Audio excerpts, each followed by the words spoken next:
और देख माई, आधा बर्तन धोत या आधा बर्तन रसोई में पड़ल बा। आधा धोत या आधा रसोई में बा? हाँ।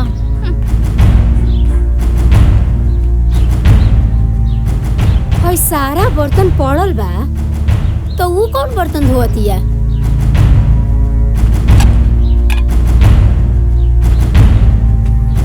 खेली, खूब खेली, रौरे खेला जरूरी बा। का रे बड़की? का मजा तारे रे? हई सारा बर्तन हो जा रसोई में पड़ल बा। हई सब बर्तन तोर बाबूजी मर्जी है? हैं? अब बाल्टी कहाँ बा रे? और बाल्टी हो जा पड़ल बा। हई सब बर्तन ही जा पड़ल बा। हाउ चूल्ही तोर देख कितना बर्तन पड़ल बा। हम हर बात याद दिलाई तोरा के। कितना साल हो गइल तोरा आइले जा। आई तोरा समझ में ना आवेला? भिखारन कही के माँ बाप तो कुछ देलस नहीं, हमार बर्तन है।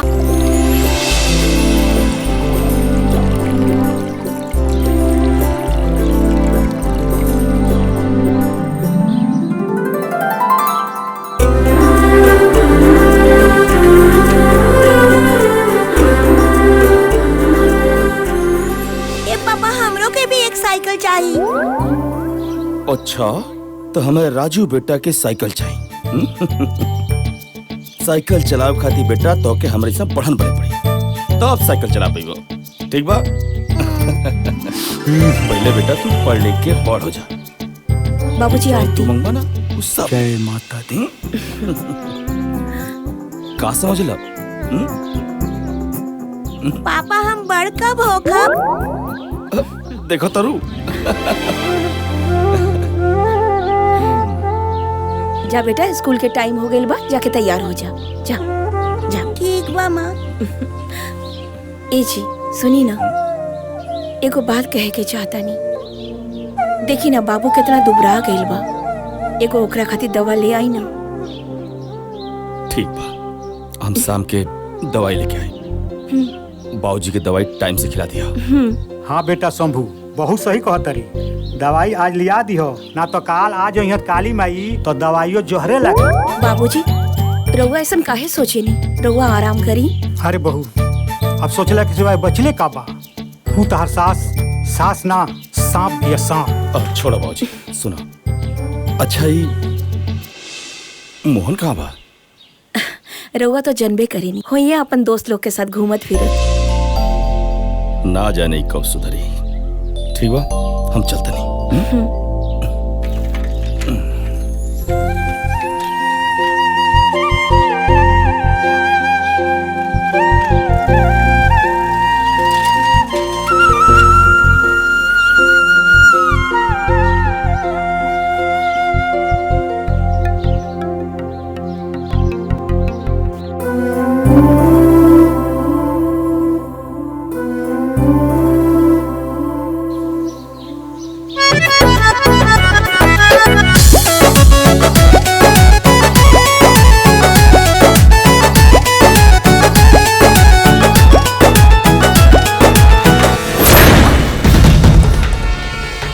अरे ये का बदतमीजी है?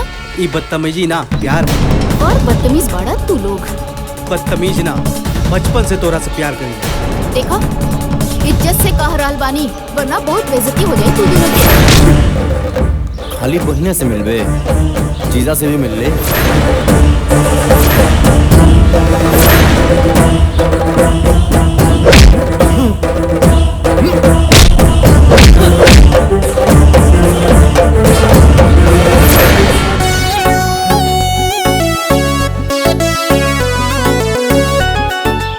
जरूरत है ओकनी के मार के दुश्मनी मोल लेवे के? अरे कैसन बात कहता रे? अरे केहू तरह के छेड़ी हम देखत रहो।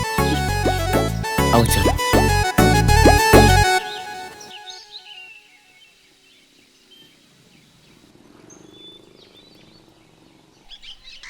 रुका रुका रुका, घर आ गइल हमार।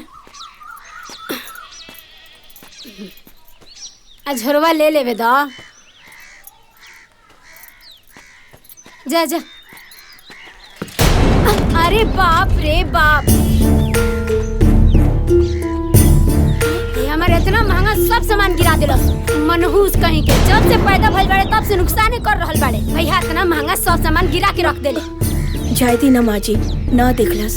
ऐसे लाग गई हुई। अच्छा, तो महारानी के मुंह में जबान आ गई। 4 दिन हम नैहर का चल गई हाँ, मार है बना सिंगार करके खड़ा हो गई है। भिखारिन कहीं के तो के रखले बनू हम घर में नौकरी करे खातिर, महारानी बने खातिर नहीं। अरे रहे भी दो का रहे दी, भर भर छिपा खाए के बा आ दिन भर खेले के बा। अरे बिया देख रे कोनो काम धंधा बा नहीं, रखले रही कपार पे बैठा। बहू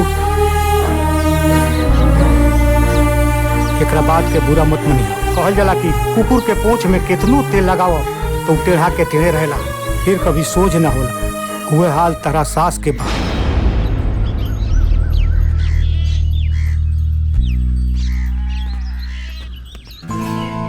तू हमरा से प्यार करेला ना तो ऐसे छिप छिप के काहे मिलेला? ठीक ना है छिप छिप के मिलल। कहीं तोहार प्यार झूठा तो नहीं खे? बचपन में माई बाबूजी के प्यार ना मिलल, मामा ही सहारा बनले, और अब तू मिलल बड़ा तो हमके डर लगेला कि हमनी के प्यार के बीच में कहीं समाज। ए गुंजा, हमनी के बीच में हमनी के परिवार है और केहू ना, तू टेंशन मत ला। हाँ अच्छा, तहर काम के का भाई? काम के कोशिश में तो लागल बानी, 6-7 महीना में लागत हो जाए। हाँ। अच्छा ठीक बा, हम चलत आनी। अगर केहू देख ली तो मामा जी से कह दी और उनका के बहुत बुरा लगी। हम चलत आनी। ठीक बा।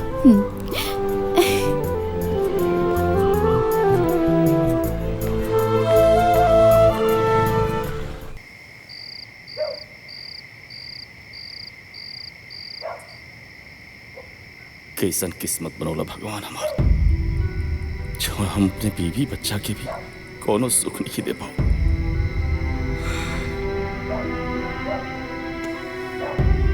ये जी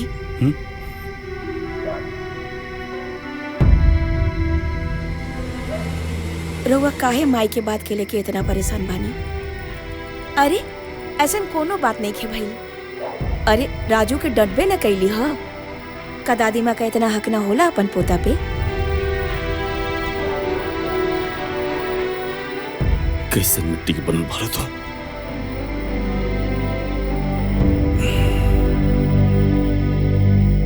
मैं तोरा के दिन रात खरी खोटी सुनावली, तब तू एक बार उनके पलट के जवाब ना दे।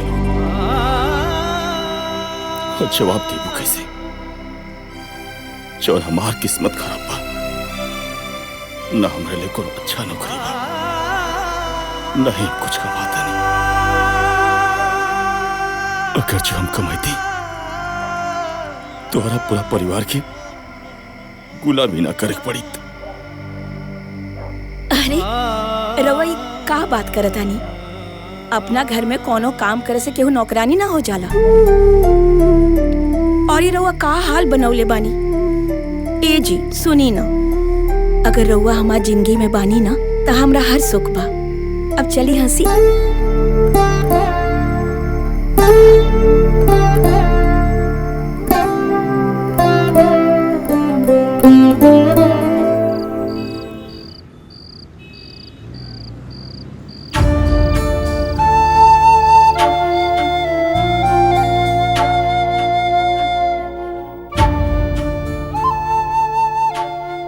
ए जी, इस साड़ी में गुंजा बिटिया बहुत सुंदर लगी ना? हाँ जी, एकदम गुड़िया जैसन लागी। पर एगो बात कही, जब वो घर से चल जाई हन्नू, ई घर एकदम खंडर हो जाई। कैसे ओकरा बिना हम जिया बोली? हम तो मर जाए। कहीं ना जाए तू लोग के छोड़ के। और इतना का जल्दी बा हमरा के भगवला के? हम बोझ हो गइल बानी का मामा? अरे ना बिटिया, ऐसन काहे कहा तारू? बेटी के घर से विदा हो ही के पड़ेला।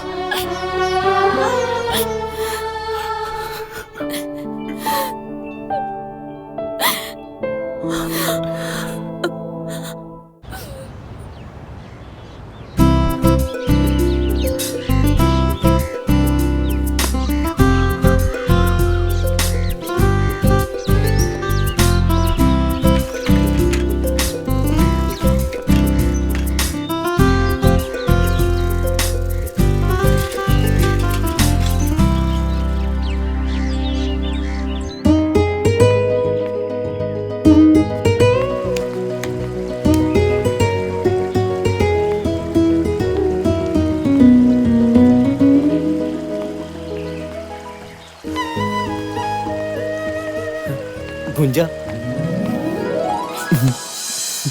कैसन बाड़ू तू? मोहन, हाँ हमरा के बहुत डर लगता। अब तो मामा मामी भी हमार शादी के बात करे लगलन। का? और तोहरा से ये जुदाई सोच के ही हमार जान निकल जाई। ऐसे कैसे जान निकल जाए? तहार जान तो हमरा लगे बा।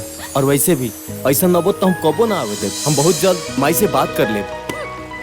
कब बात हुई? जब हमार डोली उठ जाई हम जात बनी। और हाँ, तारे से बात भी ना करब। ए गुंजा, गुंजा हमार बात तो सुना।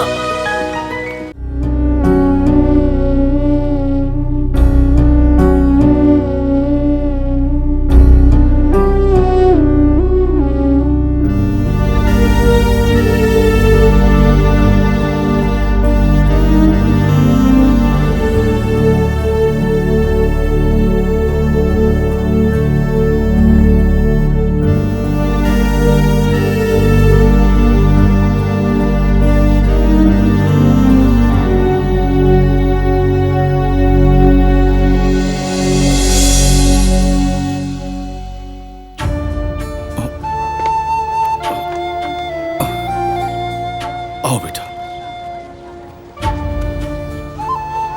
रहुआ ऐजा? आप जात रहने घरे बारिश होखे लगला तब बैठ गए नहीं जा। बाबूजी ठीक बानी न? हाँ जीजा जी, बाबूजी ठीक बानी। कौनो बात बा का जीजा? बहुत परेशान दिखता नहीं। कौनो परेशानी बा? न कोनो परेशानी नहीं है। बारिश को असर कल बानी। अच्छा। और सब ठीक बा ना घर पे? हाँ हाँ सब ठीक बा। अच्छा ठीक बात। तो हम चलता नहीं। हाँ पार्वती और राजू राह देखा तो हमार। अच्छा ठीक बा। ठीक बा। कोनो न कोनो जरूर बात बाटे। एकरा पहले जीजाजी कितना परेशान कबो नहीं के देखले।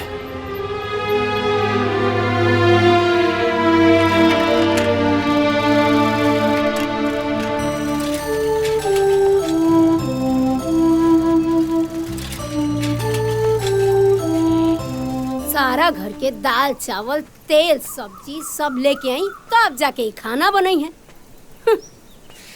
हाय देखा। अरे का रे बुटकी, पूरे दिन है झड़ुइया लगाइबे त खाना के बनाई?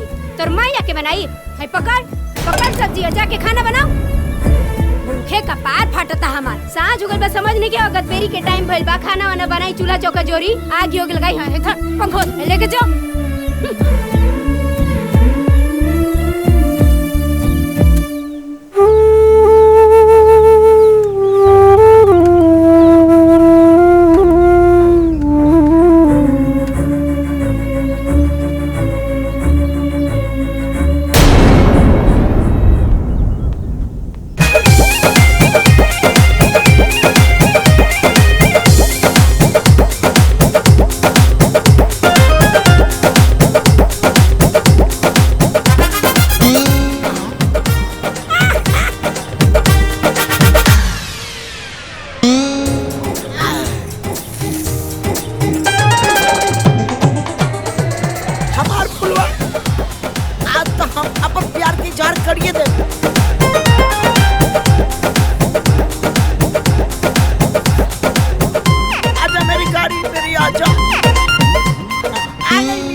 अरे ठीक बा, आई लव यू के बाद बा तो घरे बैठ के विचार करब तब बताई। ठीक बा?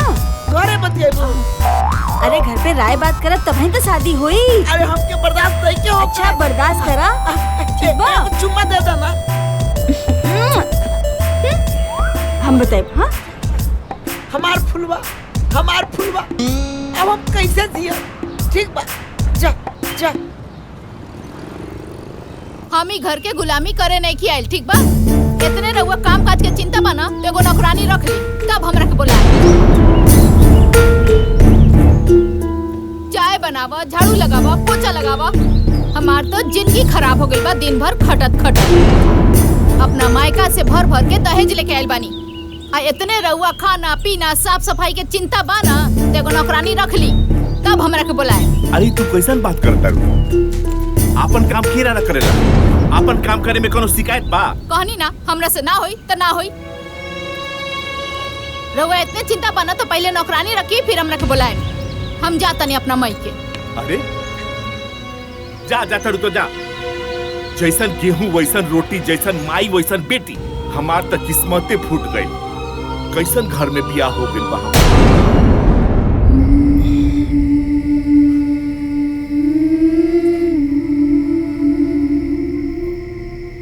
पार्वती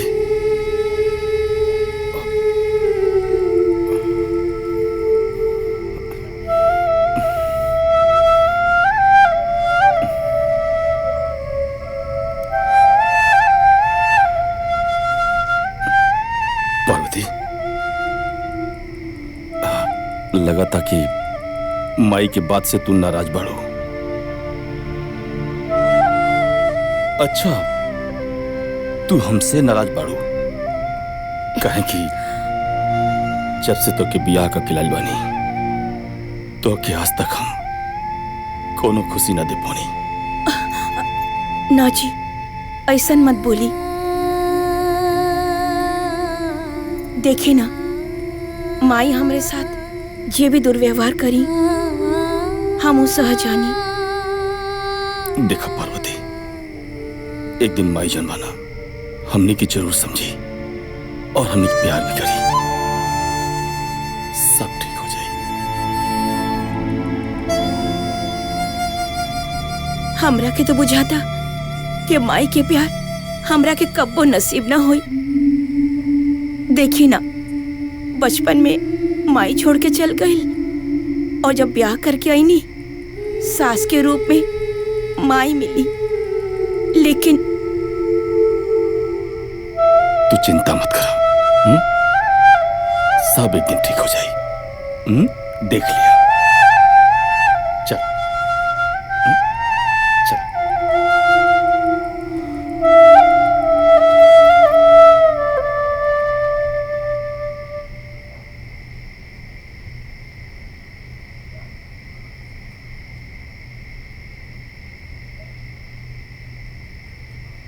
पार्वती पार्वती हमार बिटिया बिटिया पार्वती। बाबूजी बाबूजी का बोल रहे हो के? हमार बिटिया कोनो बड़ मुसीबत में बिया। हमार पार्वती हमरा के याद करतिया। ए बेटा हमरा के ओकरा लगे ले चला बेटा। हमरा के ओकरा लगे अरे ले बाबूजी चला। बाबूजी रउआ कोनो बुरा सपना देख ले रहनी है। अरे हम बानी ना जाके दीदिया का हाल खबर लेके आए बाबूजी। रउआ सूती बाबूजी। वैसे भी आपके तबीयत बहुत खराब बाटे। सुबह हम जाए दीदी के सारा हाल खबर लेके आए। हम बानी ना रउआ काहे परेशान होते नहीं बाबूजी। रउआ सूती रउआ सूती बाबूजी। वो दिन हम जीजा जी के भी चाय की दुकान पर परेशान देखनी और बाबूजी भी आज कहते रहे कि बिटिया परेशान बिया। एकर मतलब जरूर कोनो बात बा। हम कल सुबह जाके जरूर देखे कि बात का बा और हाल समाचार ले। यह सही रही।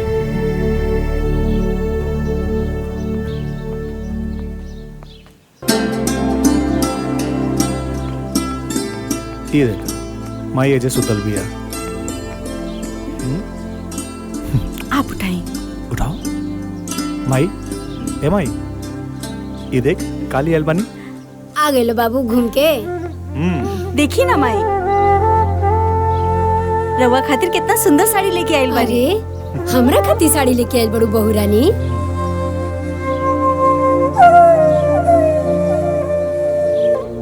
अरे वाह बड़ा नीक ले आइल बड़ू। एक रंग बड़ा सुंदर बा। अच्छा भैया खाली माई खातिर ले आइल बड़ा हमरा खातिर ना। अरे पागल। चाचा हमरा खातिर का ले आइल बानी। हाँ का लेके आइल बड़ा।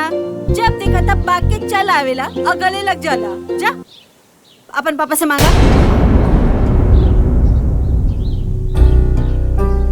जानवी लड़का से ऐसा ना बात करे के चाहिए। इला बाबू ये तोहरा खातिर। अरे का गलत कहता रही हो। एके अगर अपन शौक पूरा करे के बा तो अपने बाप से कहे। वो पूरा करी, ते काहे करबे?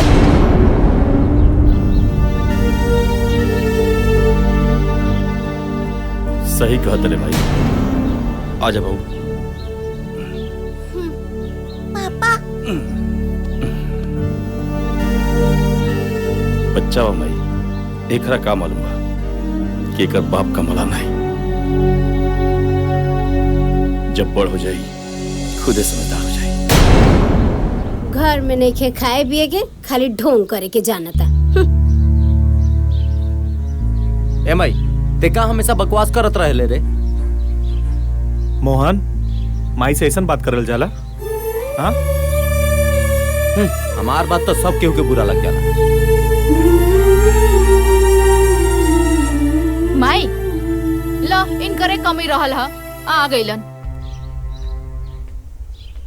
जीजा जी प्रणाम। राजू। हाँ प्रणाम ठीक बा, बाजी। ठीक बा। अब गोड़वे छुए के रहल हा तो नोटे के बंडल ले आके धो के छुएले रहता। बाकी ना, भिखारी जे बाड़े सन कहाँ से देबो सन?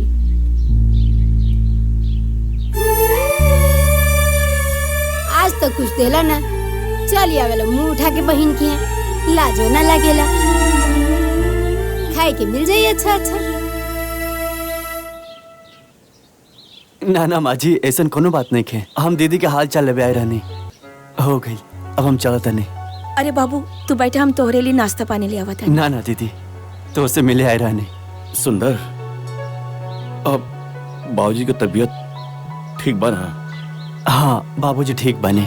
माई आइल बड़े जई है कि रही है? ना ना हम चल जाए। ठीक बा दीदी। ठीक बा माँ जी, प्रणाम। हाँ ठीक बा।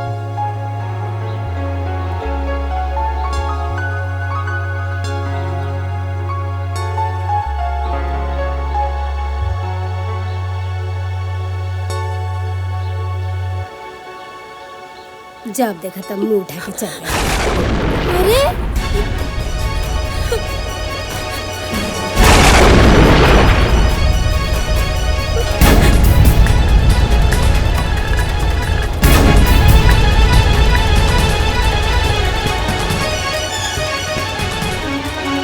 गजब नौटंकी बा, जैसे बुझाता कि हम मार पीट के इनका के जेले में रखे नहीं कर बड़का।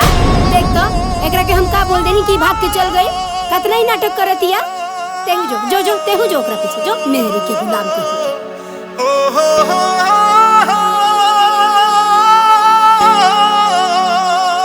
बाबूजी। अरे सुंदर, तू आ गेला बबुआ। हमरा लगल कि 2 दिन बाद आईबा। कैसन बिया हमार पार्वती? ठीक बिया नो? बाबूजी, दीदी तो हमके आ ही ना देते रहे। और जीजा जी तो नाराज हो गए बाबूजी कि हम काहे घरे जाता नहीं। वो तो कहने कि बाबूजी की तबीयत खराब बा, दवा खाना पीना सब हमरे देखे के पड़त है। तब तो हमरा क्या देवन बाबूजी। ए बेटा, पार्वती हमरे बारे में कुछ ना पूछत रहे। अरे बाबूजी, वो तो जब से गई रहनी, दीदी तारा बारे में पूछ पूछ के एकदम हमके परेशान कर दे रहोगे। बाबूजी ठीक बाड़े ना? बाबूजी टाइम से खाना खा ले के ना? बाबूजी टाइम से दवा लेलन के ना? जब से गई रहनी ना बाबूजी, वो तारा बारे में पूछ पूछ के बाबूजी बहुत परेशान कर दे रहे। बाबूजी का बताई बाबूजी। दीदी, अरे जेकर तो राम जैसन पति हो के ओकरा का दिक्कत हुई बाबूजी? वो तो राज कर दिया, राज। बाबूजी बहुत खुश भी है बाबूजी। हमार नाट ठीक बान। अब तो बड़ हो गई होगी, अब तो डोलत होगी ना? अरे बाबूजी, वो तो दौड़त आवे। जैसे ही गई नहीं, हमसे लागल पूछे, नाना हमारा खातिर कुछ ना भेजलन का मामा? हम कुछ ना लगनी है बाबूजी ओकरा खातिर। का बताई, बहुत मुलक्कड़ बानी हम। हे भगवान, तुहार लाख लाख शुक्रिया बा, हमारे पार्वती का ऐसा घर मिलल। वो सुखी बिया।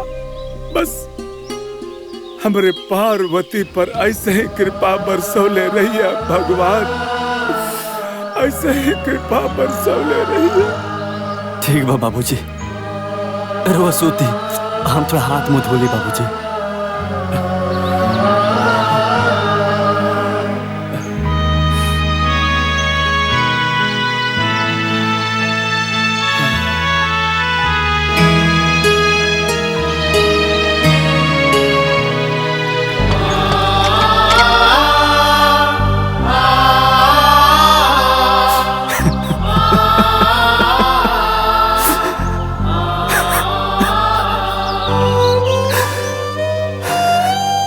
अरे क्या बताई बाबूजी, हमके माफ कर दिया बाबूजी।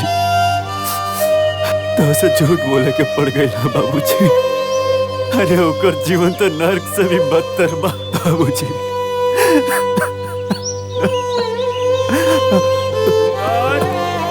ए सुंदर। हाँ बाबूजी।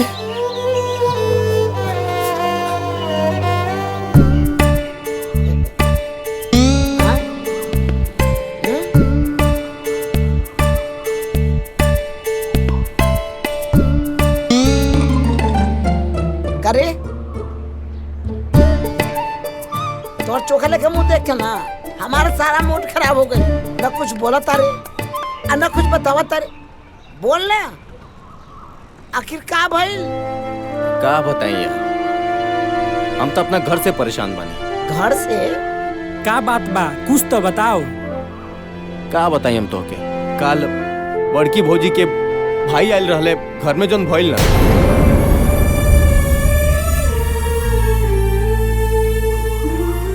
बस कर यार, तोर दुख बड़ी कहानी सुनकर हमके रोई आवता।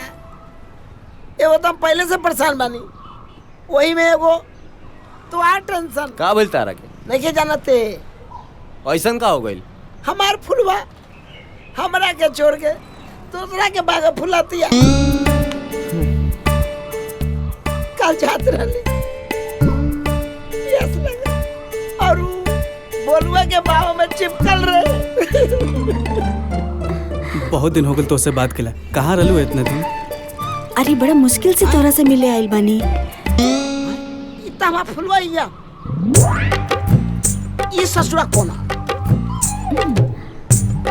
ये ससुरा फुलवा हमार गर्लफ्रेंड के साथ।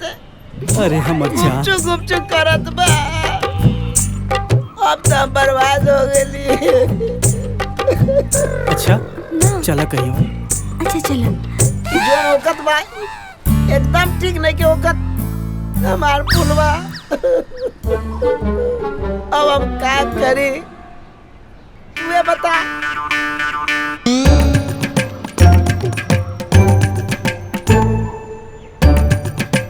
तुहार हमार एक की कहानी बा। हमार फुलवा हमरा के छोड़ के जाती है और तू घर छोड़ के भागता रहे। छोड़े भगवान भाड़े ना।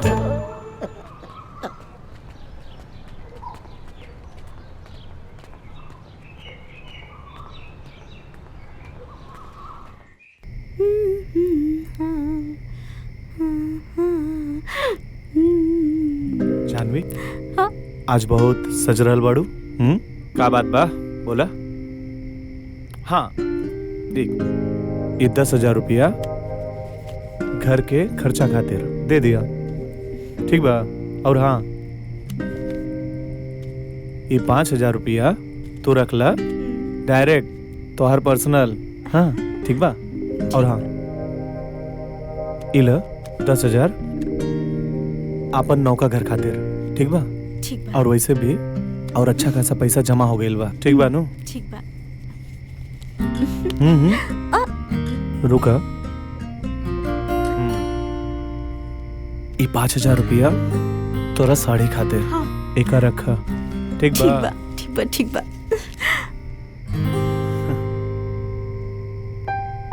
इतना वो बहुत अच्छा कहनी। एगो बात कही, लेकिन वो के माने की पड़ी। अच्छा एक बात बतावा, बड़ा रोमांटिक होके कहा ताड़ू। ये बतावा, आज तक हम तोहार कौन सा बात ना मननी है? वो हम ई कहे के चाहता नी, रउआ जो 10,000 रुपया घर में देता नी, वो देवे की बात नहीं खे, बस रउए कमाई जाता ही घर में। देखा, तू बात तो सही कहा ताड़ू। एगो बात बतावा, भैया का कमाई धमाई बंद बा और जोन भी कमा ले थोड़ा मोड़ा तो दे ले नो। रउआ के समझावल बेकार बा, कितना समझावता नहीं लेकिन रउआ समझे के तैयारे नहीं की होत। सब लोग अपन परिवार देखी, रउआ अपन परिवार देखी, वो अपन परिवार देखी है। तू अपना दिमाग पे ना ज्यादा बोझ मत डाला। और सुना, और जौन नयका घर बुक कैनी है ना, जब वहाँ हम सबे चल जाए ये सब छूट जाए। रउआ ना खाली भैया भाभी के चक्कर में लागल रहेले।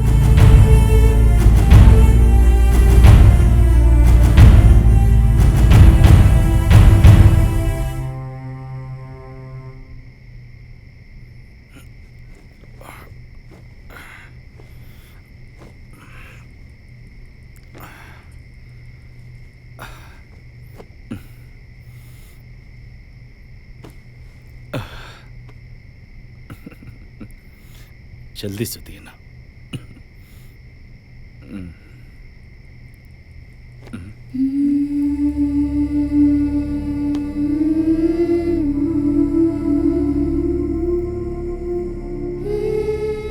पार्वती, का भाई आज के फिर कुछ कहा लगा जौन तोर चेहरा उतरल बतना? ना, ऐसन कोनो बात नहीं है। जब तोहरा झूठ बोले ना आवेला, काहे झूठ बोले लो? हाँ, हम सब जानता नहीं कोनो कोनो बात तबाह। बताओ हमरा से का भइला? अच्छा बताओ, बात का भइला? उ कहा जी मजली बहू से संजय बबुआ कहत रहले कि वो अपना पत्नी के सैलरी देले हाँ। कहलन हा कि 10,000 घर के खर्चा अब 5,000 तोहर पर्सनल खर्चा और 10,000 ऊ जो नौका घर खरीदा था, और ये 5,000 के तू साड़ी ले लिया। और वो कहनी है कि बड़का भैया तो कमाते नहीं खन, जॉन कमा के देता रहा, घर खर्चा वही से चलता, बाकी रउआ कुछ बुझाला ना। रउआ बारे में ये सब सुन के अच्छा ना लागल। पार्वती, ठीक है तो कहता लोग, उनका अपने और अपने परिवार के बारे में, उनके भविष्य के बारे में सोचल कोनो गलत थोड़ी बा, लेकिन यो सही कहता लोग, हम उनके जितना कमात नहीं।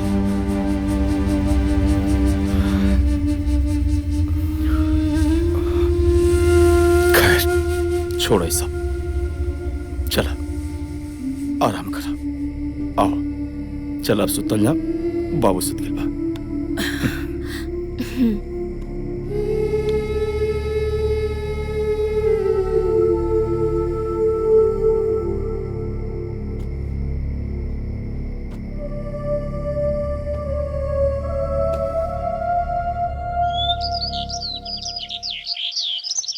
अरे हाँ हाँ सर, हम टाइम पे पहुंच जाए। संजय बबुआ,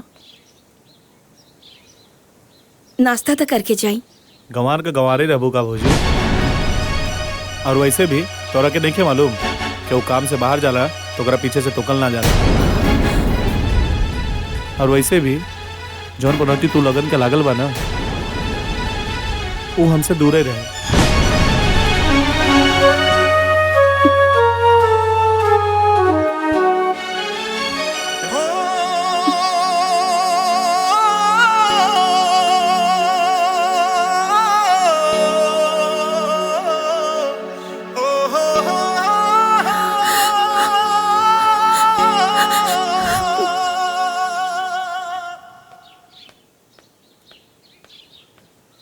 का हो अभी ले खिसियाइल बाड़ू? चला घरे चला। हम रउरा से कहले रही ना कि जब तक नौकरानी ना आई हम घर ना जाई। वैसे भी पूरा परिवार के खाना हमरा से ना बने। अरे हम तहरा से अच्छा हम कहाँ से खोज के लिए आई? का एकर मतलब हम नौकरानी हई? अरे ना ना, हमरा कहे के ई मतलब बा कि तहरा ऐसन स्वादिष्ट खाना कोनो नौकरानी बना सकतिया। अरे बाप रे बाप, आज तो हमार जबाने फिसल गई रहल। अच्छा भाई खिसियाइल ना। का कहनी हा? अरे कुछो ना, हमरा ई कहे के बा कि तू जब देखा तब केहू के सामने हमरा के कुछ बोल देलू। हमार कोनो इज्जत बाकी ना। अगर रउआ इतने इज्जत के परवाह रहित ना तो रउआ यहाँ ससुराल में आके ना बैठती और ऐसे भी कान खोल के सुन ली, जबले नौकरानी ना आई हम घरे ना जाई तो ना जाई। हे भगवान, अब एकरा के की समझाओ।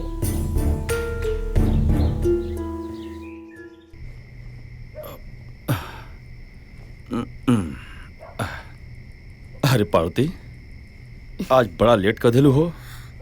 बर्तन ज्यादा रहा का? अरे का बात बाटे, तोहार चेहरा काहे इतना उतरल बा?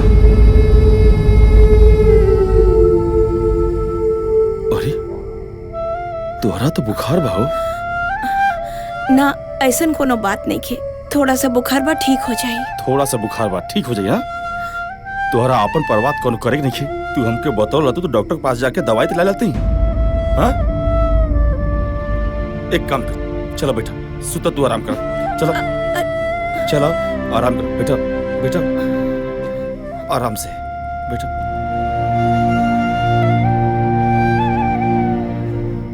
अपने बारे में तोरा बिल्कुल सोचा ही कि नहीं है, खाली घर का काम घर का काम। देखो कितना तेज बुखार बा तोहके।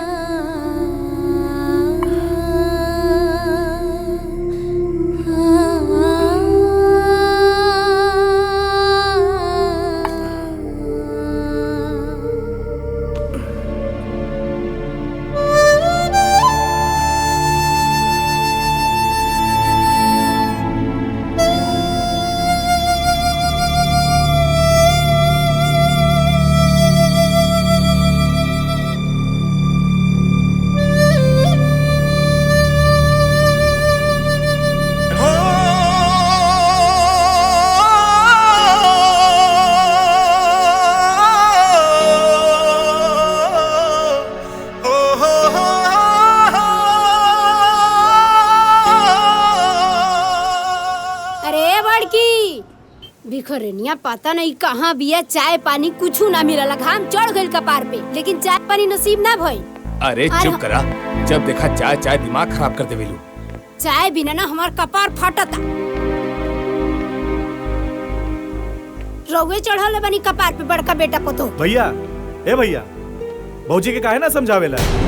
हाँ, सवेरे सवेरे हमारा के ड्यूटी जाए के रहेला, ना नाश्ता बनल बा खाना। एक तो घर में सबसे ज्यादा पैसा भी देनी और बिना खैले काम पे जाए। संजय, ऐसन बात नहीं है, पार्वती की तबीयत खराब बाटे, रात बहुत ज्यादा बुखार रहे और इस समय भी बुखार बाटे उनके। ये सब बहाना बा खाना ना बनावे के।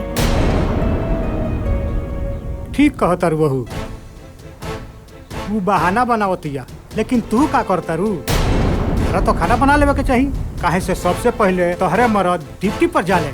आ एक दिन खाना ना बनौलो तो कोनो पहाड़ नहीं के टूट गई। रवे तो चुपे रही, कोनो पहाड़ ना टूट जाए। अगर एक महीने के खर्चा हमारे मझला घर में दीना ना, तो घर में सब लोग के फुटा निकल छूट जाए। ए माई, ओकर कोनो तबीयत खराब नहीं के, कोनो बीमारी के बहाना बना के बैठल होई, सब नौटंकी है। अभी हम जाते नहीं, भाभी के बोला के ले आवत नहीं। तू चुप रहा, तू का बीच में पड़ जानी। रउआ तो चुपे रही। जीजाजी एकदम ठीक कहता नहीं, केहू ना जगह भाभी के। हमरा ये समझ में नहीं क्या आवत कि भाभी खाना ना बनैली तो ते ही बना लेतीस दीदी। मोहन, ज्यादा टिपे टिपेर मत बोल। चुपचाप बैठ के खात रहे, न काम के न काज के, दुश्मन अनाज के।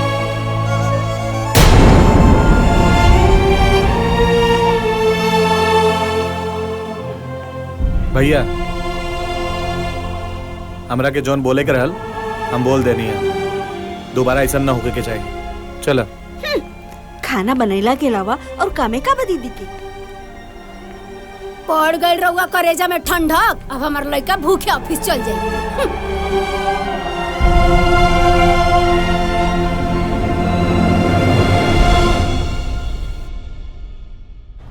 चाचा, कुछ जरूरत रहा एक वैसे मिले नहीं है। चाचा, अभी ले हमार सीमेंट बालू ना गई, हमार सब लेबर अभी ले बैठल बारे सब। बाबू कहा कि लेबर बहुत कम बढ़े, लेबर नहीं खन, यही से तोहार सीमेंट बालू भी ना गई। लेबर अइहे तो तुरंत तोहरा के भेज दिया जाए। जल्दी गिट्टी बालू पहुंचवाई, और ना तो हम दूसरा जगह से जाके ले ले। ए भाई, तू चिंता मत कर, तोहर गिट्टी तोहर यहाँ पहुंच जाए। तू जा।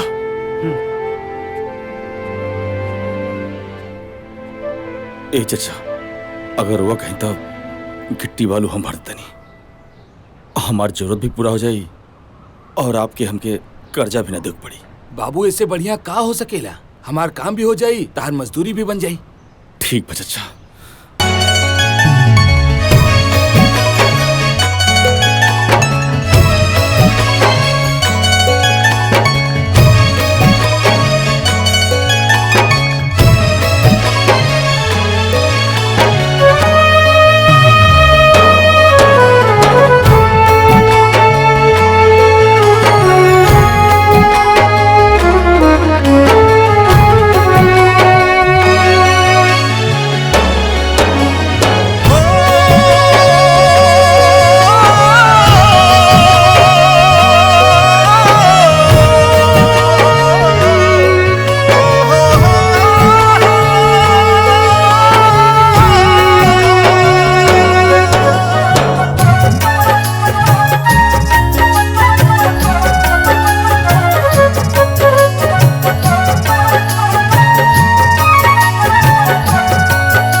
कितना हो गया पैसा? 200 रुपए।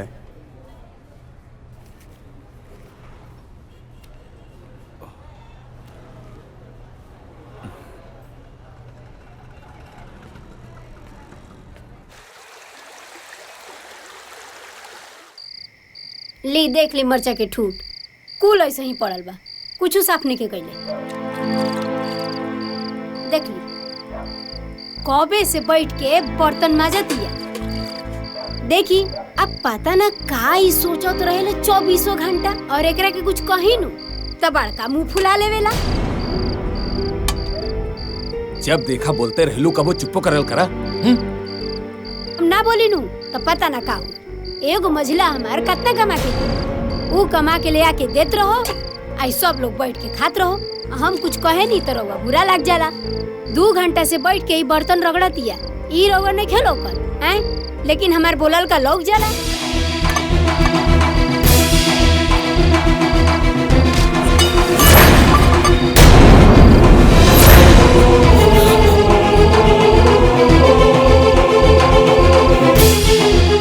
एकरा का होई थी, ई काहे बर्तन पकड़? ए जी, ई का करत आनी जी? कुछ मत बोलिए।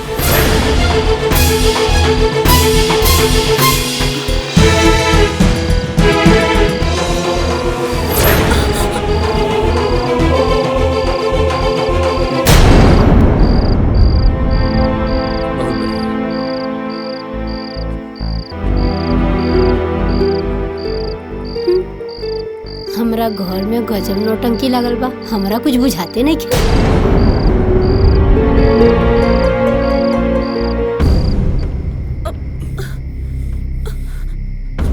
बैठा। सुनी ना हमार बात। एकदम चुप रहो।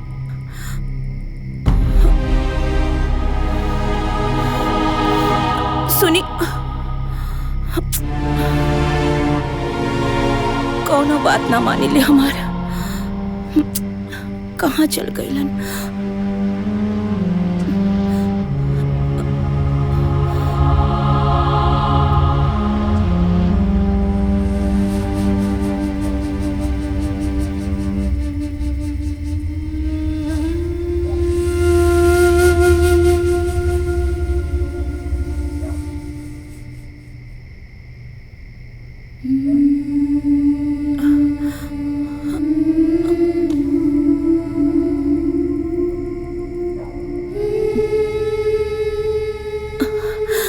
हमरा भूख नहीं खेला। खा ले चुपचाप, खाना खा।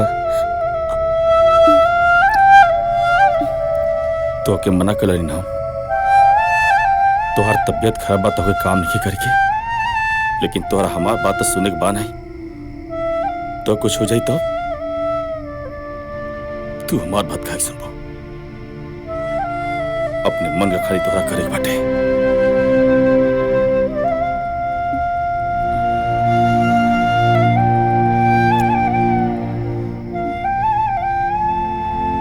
रउआ खाई।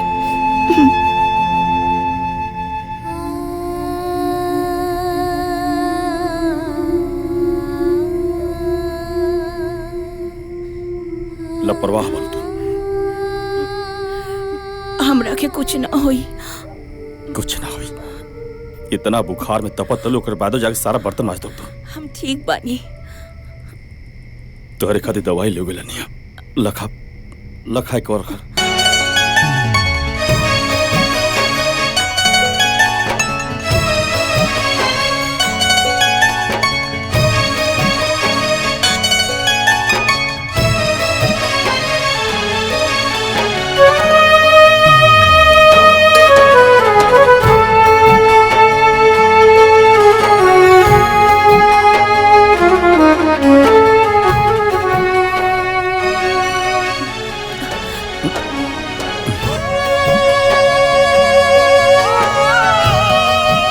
दवाई खा के चुपचाप आराम कर।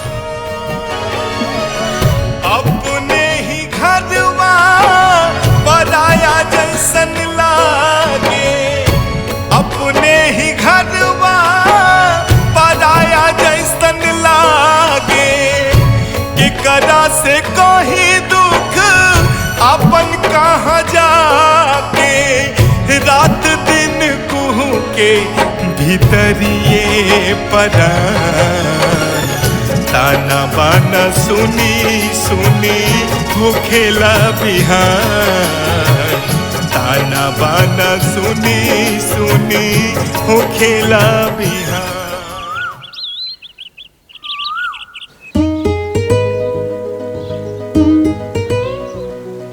गुंजा, एगो बात कही। कहा? जब से तू हमारे जिंदगी में आइल बड़ू, हमरा जिंदगी जिए के आधार मिल गइल बा। जब तक तोहरा के ना देखे नी, हम अपने आप के अधूरा महसूस करे नी। हाँ, तार ऐसने बात तो जादू चला देले बा। दिल में भी बाड़ा और दिल लगी भी करेला। दिल लगी ना, इस सच्चा मोहब्बत बा। जैसे लैला मजनू हीर रांझा कहले रहला ना, वही मनमोहन के गुंजा से प्यार बा। हाँ, बात बनावे के तो केहू तारा से सीखे। अच्छा एगो बात बतावा, तू अपना घरे अपना माई बाबूजी से हमनी के शादी के बात कइला? बात तो ना कहीं लेकिन बहुत जल्दी कर ले। काहे ना बात कइला? अरे ये सब छोड़ा, चला तोहके तारा मामा के घर छोड़ देता मैं। अरे इतना गुंजा हिया, बाकी तो कॉलेज गल रही है। और ये लड़का के है जेकर साथी बात करता रही। अच्छा आवा तू आज घरे, तोहरा के तो बतावा तानी। बस गुंजा, अब एक और शब्द ना हम जेई अपन आँख से दिखले रहनी, काऊ झूठ रहे। अरे कम से कम तोहरा से ताई उम्मीद ना रहे हमरा के। बतावा तू, बतावा एकरा के कि जब 2 साल के रहली है ना, ता हमार दीदिया एकरा के हमरा गोदी में दे के मर गई। तब से हम प्रण कैली कि हम अपन औलाद पैदा ना करब। और ही अरे कौन कमी रह गई हमरा प्यार में, जे पराया लड़का खातिर तू अपन संस्कार भुला गेलू। तू हमार विश्वास और घमंड के दोनों के तोड़ देलू।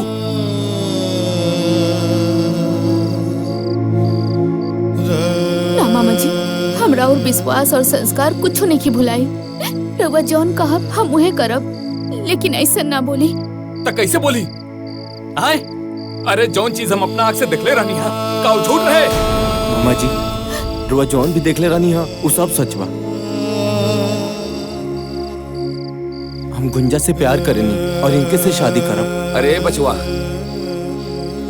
तहरा देख के ना हमरा मालूम बा, हमरा लागता कि तू बहुत बड़ खानदान के बड़ा।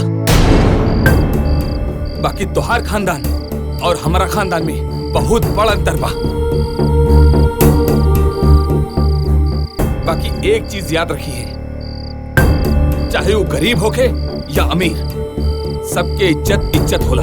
मामा जी रो विश्वास करी, राउर इज्जत आज से हमारी जिंदगी बा। रो हाँ के बाद हम अपना पूरा परिवार के मना ले और हम गुंजा से शादी करब।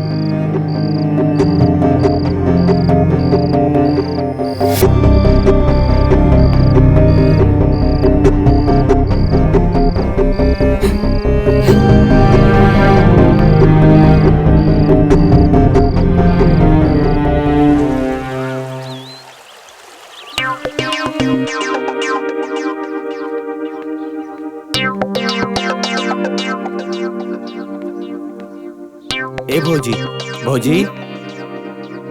अरे देवर जी, का बात बा? आज बड़ा खुश लागत आनी। ए भौजी, उ का बात बाकी रवा से एगो बात। ए भौजी, एगो लड़की से हम प्यार करेनी, ओकरा से हम शादी करके चाहतनी। सुनी भौजी, माई से बात करी ना रवा शादी खातिर। पहले ई बताई कि ई गुंजा के है जी? कहाँ रहेली? उनकर माई बाबूजी का करेलन? ए भौजी सुनी ना, उनका घर के सब लोग तैयार बा, बस रवा माई से बात करी ना शादी करे खातिर। प्लीज भौजी बात करी ना भौजी। हाँ ठीक बा। बाकी रउआ तो जनबे करेनी, हमरा पे अम्मा जी हमेशा जरल रहेनी। फिर भी सही समय देख के हम बतिया ले। हाँ भौजी बतिया ले प्लीज। ठीक बा भौजी, चली दिए कपड़वा लेता नहीं हम, चली। अरे वाह देवर जी। बड़को। अरे महाराज, लड़की बहुत सुंदर बिया, ओकर घर दुआर भी बहुत बढ़िया बा। उ लोगन के कोनो चीज के कमी नहीं खे। प्रणाम पंडित जी। प्रणाम प्रणाम। लिली पंडित जी, मुंह मीठा कर। हाँ हाँ, लेता नहीं।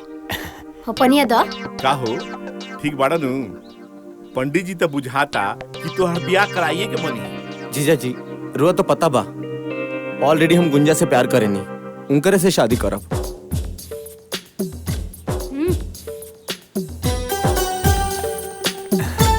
पंडित जी, आइला में कोनो परेशानी? कोनो परेशानी नहीं है।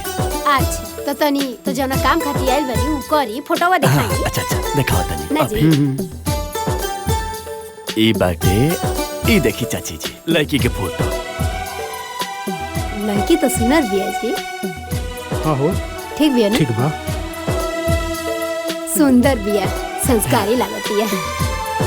बताई दान दक्षिणा तनी। दान दक्षिणा के तरह चिंता मत करी। इनकर बाप दक्षिणा दिहन रहुआ के 3 लाख रुपया। 3 लाख? लड़की सुनर ना लागल हमरा। अच्छा तो कोनो बात ना बा जजमान, ई देखी। अच्छा ठीक, दोसर बढ़िया दिखाई। जिया जी तनी माई से बात करी ना। ए साले जी, तहार दीदिया के सामने तो हमार कुछ चलेला ना, उ कड़क सास के सामने हमार का चली? भाभी, भाभी तनी सुनी ना। का मोहन बबुआ, का बात बा? बोली ना। ए भाभी, माई से बात करी ना गुंजा से शादी करे खातिर। देखिए बाबू, अब हमरा से कुछ ना हो पाई। अब जॉन करे के बाद रउआ करी, ठीक बा? हम चलता नहीं। ए भाभी, बहुत बड़का घर के लड़की बिया, और दूसर बात माई बाप के इकलौती बिया। सब रौरे धन बा। दक्षिणा के तो चिंते छोड़ दी, लड़की जब इकलौती बिया तो सब कुछ तो रौरे नु बा। 10 लाख रुपया आपके मिल जाए। का? 10 लाख रुपया आपके। 10 लाख मिली? अच्छा, और का मिली? ठीक बिया। अब मुहवा तो सुनरे बा। इतना मोट लड़की से शादी हुई है? आपन लड़का कितना स्मार्ट बा, मोट लड़की से शादी हुई। आ तोनी मोट बिया त का होई? आ इतना बड़ घर में आई तो दिन भर चली दौड़ी चिड़ै लेखा फुदूकी, और हम प्यार से ओकरा के चला चला के दुबरवा दे। लड़कवा के देख लेती। का? रउआ हमार लड़का देखा? लाखों में एगो बा हमार लड़का। ए जी, रउए कोनो उपाय लगाई ना, हम गुंजा के बिना ना रह पाई। प्लीज जिया जी कुछ करी। ठीक बा, अब बुझाता हमरे कुछ करे के पड़ी। कहाँ रह गई दोनों ससुरा? कोनो कामे के नहीं है। अन्ना फोन उठावा था, रुका हम फोन लगावा था। हेलो सारे भी कसवा कहाँ बारे रे? कब से तो के फोन लगावा था नहीं सुनाई नहीं खेते। आजा सुन, मोहना कहाँ बा? तोहरा पता नहीं खे मोहन के शादी होता। अभी जाते चाची के बता। मोहना ए चाची, चाची, चाची, चाची, चाची। का हरी लगला काहे चिचिया तेरे दे? कौन आफत विपद आ गइल बा कि ते है लौंग धड़ंग हमरा दुआरे पे खाड़ बाड़े हैं? अच्छा चाची, ए मोहना तो का बोल झूठ कर? मंदिर में शादी करता है। बियाह कर लो से वो।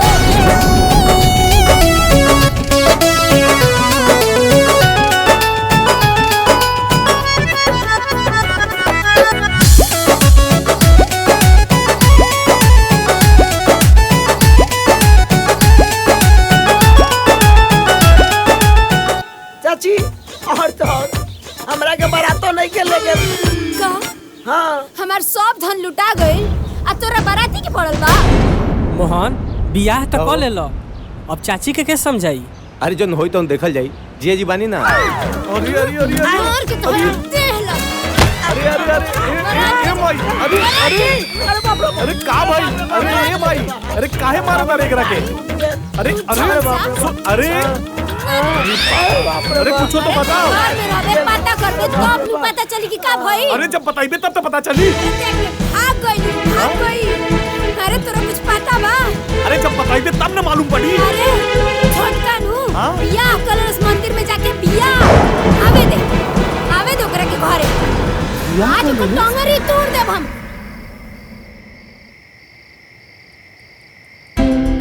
बियाह करत लोग वो हमरे से पूछे भी ना। बैठ जो, गोड़ दुखात होई। दे बैठ, तोरे गोड़ दुखात होई, हमार माथा दुखाता। आवे दो ओकरा के आज ओकरा के घरे से निकाल के रहब। अरे गुस्सा थूक दो, अपने न खुन हो। अब एकदम चुप पे रही। अगर रावा कुछ बोली लो बीच में, राव हमार बिगाड़ हो जाए, टकराव हो जाए, कह देता बहुत हो गई। रावा छूट देले वाली तो इकुल होता ना। ए बेर ना छोड़बो ओकरा के। देख लियो आ जाए तो एक हाली आ जाए तो घरे तब बतावत। माई रे कुछ मत बोलिए, देखना कितना गाना पहन ले बिया।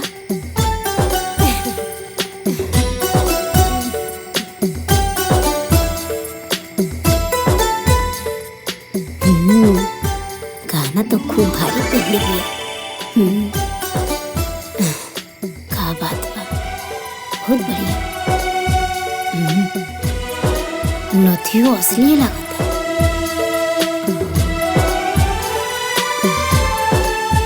ये हमार बेटा।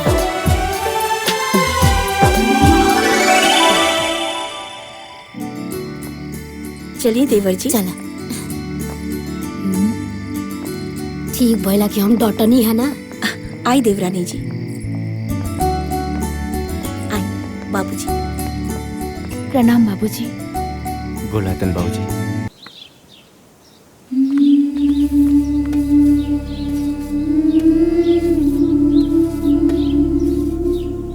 और देख माई, आधा बर्तन धोत या आधा बर्तन रसोई में पड़ल बा। आधा धोत या आधा रसोई में बा?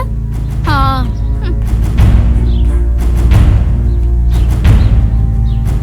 भाई सारा बर्तन पड़ल बा तो वो कौन बर्तन धोतिया?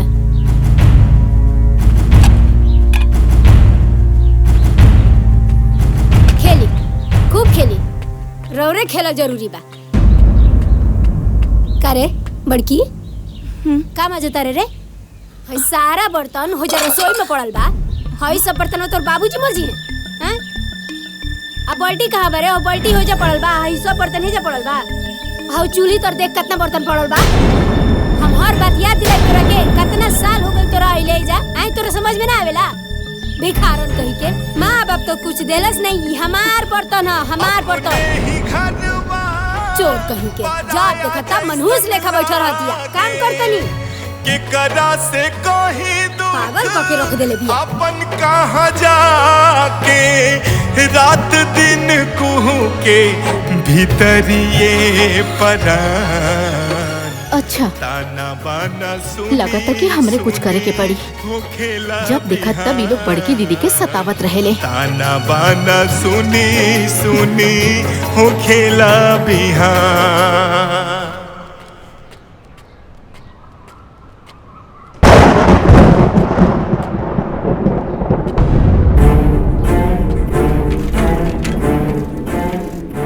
शंभू बबुआ, अरे वो शंभू बबुआ, शंभू बबुआ।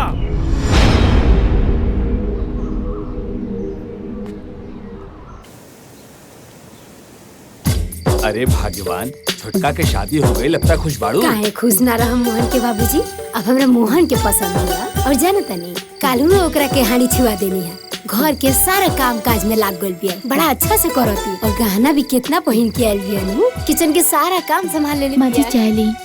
अरे वाह रे वाह, भोरे ही भोरे चाय बना के ले आ देली बहू रानी हैं। सुना, हाँ जौन तू गहना सब पहन के आई रहलू है वो कहाँ बा? तू ले आके हमरा के दे दा, हम सब अपना पास रख लेते नहीं, ठीक बा? ना माँ जी, हम रउआ के गहना नहीं दे सकते,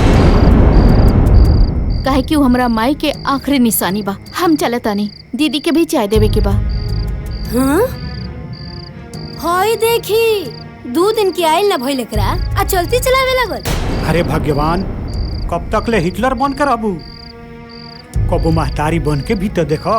महतारी बन के देखा, महतारी बन के रहम ना तो ये हमरा कपारे पे बढ़ जाए कुल। ठीक बा, तारा जौन मन करता उन करो। कसम से जिंदगी में पहली बार ऐसा चाय पी ले बनी, पीला के बाद तो मजा आ गई।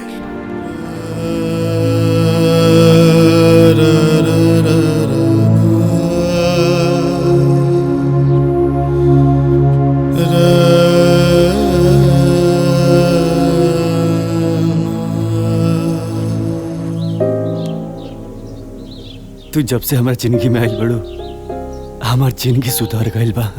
बस ऐसे ही साथ निभावत रहा।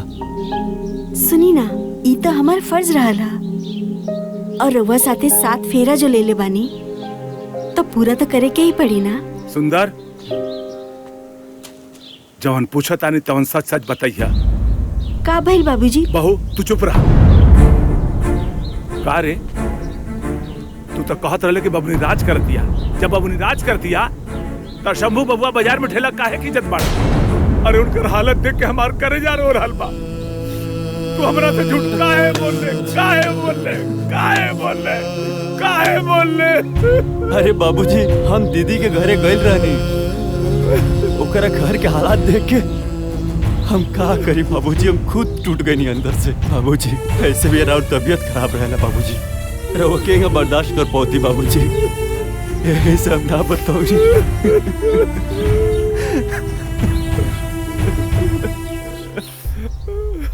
तू हमरा से झूठ काहे बोल? हमरा से साफ साफ बताओ कि न चाहत रहे, कहाँ जरूरत रहे झूठ बोले की?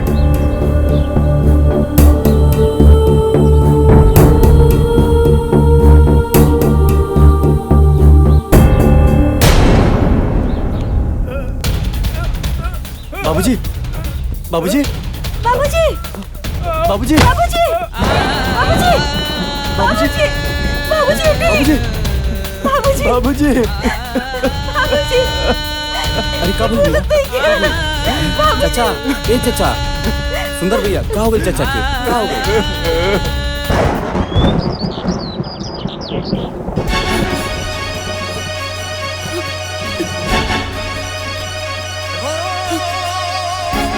मोहन बबुआ, का भौजी?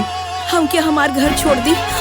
राउत भैया अभी तक ड्यूटी से ना आइलन। चली भौजी। अरे बड़की, अगर ते एक कदम आगे बढ़ा ना तो बेना से मार के तो तगड़ी तू हैं?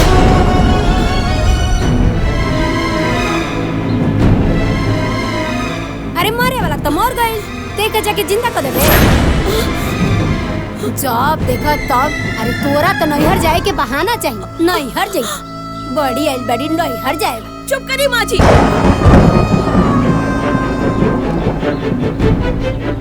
रउआ जीते जीता हमरा बाबूजी से मिले न देनी।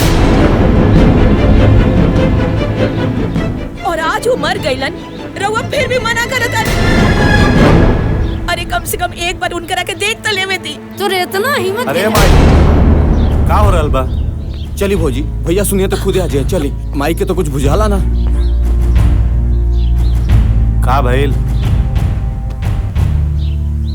अरे वो जुबान लड़ाती है हमरा से, देखा तार बड़की के। अरे जाए दे रे माई, वैसे भी होकर बाप मरल बा।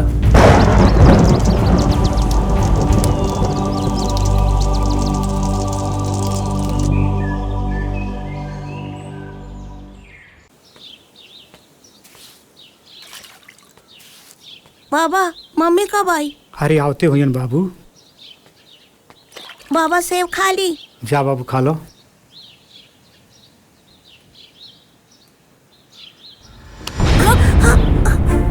सेब खेबे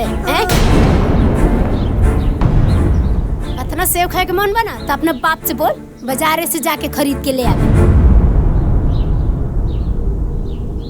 बिस्किट खाए के औकात नहीं खे, सेब खाई है। तेरे बाप 1 रुपया कमाइए ना, अब बेटा चले बड़े सेब खाए। चल भागी से।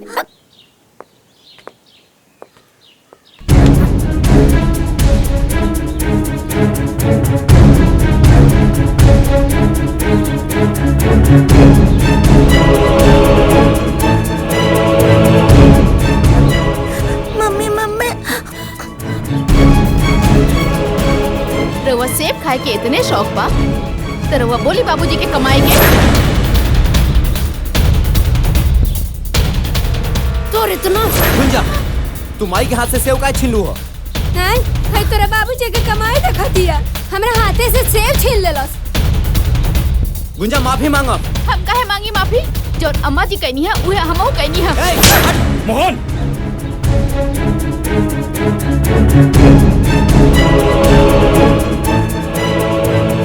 दिमाग खराब हो गया बका तो।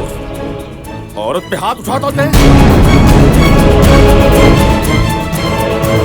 अच्छा भैया, ये जौन माई के साथे कैली है वो सही बका? तू चुप रहा, तू का बीच में पड़ जालू। रउआ तो चुप रही, जब देखा तब बीच में टपक जानी। इनकर इहे उपाय बा जौन मोहन बाबू करत तारे। वाह रे भैया वाह। अगर तोहार सगे महतारी रहती तब वही बात बोलता। संजय, ते कहल कहा जाता है वो हमार मायना है। अरे ना रे बड़का, अरे ते हमरा कोखी से पैदा ना हो सकेलिस, तोरा जैसे औलाद हमरा ना चाहिए। सही कहता तुम। शंभू जैसन आदर्श लड़का तोरा कोखी से पैदा ना हो सके। अरे शंभू जैसन आदर्श लड़का के पैदा करे खातिर महतारी के तपस्या करे के पड़ला। तपस्या जौन की तारा से ना हो सकेला। बाबूजी, आप चुप रहे, मत बोली बीच में। माई हमरा के अपन बेटा माने न माने, संजय अपन भाई माने न माने, लेकिन हम संजय के अपन सगा भाई माने नहीं, और माई के माई। अरे ना ना रे, हम तोर माई ना हई, बिल्कुल ना हई। अरे तोरा ना ए घर में रहे के बा, यही से ई ललो चप वाला बात ते करत रे। काहे से कि तोरा तो कमाए धमाए के बा ना। अरे ते ए घर के खर्चा का चले, ते तो अपना मेहरारू और लड़का के खर्चा चला लेना, तो उहे बढ़न बात बा। ना माई, ना तो मैं घर में रहे खातिर कुछ बोलता नहीं, और ना ही केहू के डर से। हम तो बाबूजी खातिर चुप बने, ना तो हम बोलती और पूरा घर सुनी। भैया कह देला ना सौतेला वाला बात। पूरा गांव जवार जाना था कि हमने तोहार सौतेला भाई है, लेकिन तोहरा मुंह से सुन के हमरा के अच्छा लागल। और बाबूजी तोहार बड़े और माई सौतेली। वाह भैया वाह। बड़का भैया आज तक हमनी में कोनो फर्क ना समझ ले, आ तू इनका के सौतेला कहता रह। अरे हमरा तो शौक होता, सौतेला ही ना बल्कि तू बड़ा तू। मोहन, संजय,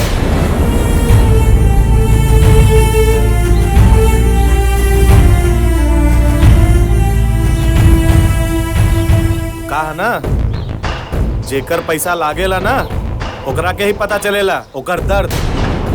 और वैसे भी अभी घरे में जे कमाई वही खाई। और राजू के बाद ये घर में सब अलग अलग रही हैं। गलत परिवार बिखर गई भगवान, बिखर गई। कबो सोचले भी ना रहनिया कि हमार हसत गलत परिवार बिखरी।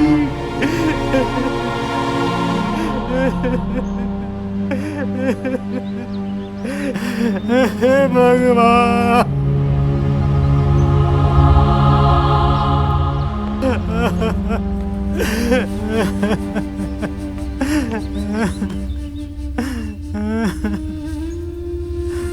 बाबूजी, माई हमरा के भले सौतेला समझे, लेकिन हम आपके आपन खून है ना। बोली बाबूजी, बाबूजी आप जनबाना हमने के साथे रहो, हमने के साथे। बाबूजी, हम जब से घर में आइल बानी माई के भी प्यार रउए से मिलल बा और हमने की रउए बिना नहीं खे रह सकत। बेटा, ये आत्मा तहनी लोग के साथे बा, लेकिन बेटा ये शरीर तारा माई के साथे रही। कैसे हम उनका से शादी करके ले आइल बानी, शादी करके अब तक शरीर मरला के बाद ही अलग हुई बेटा, मरला के बाद ही अलग हुई।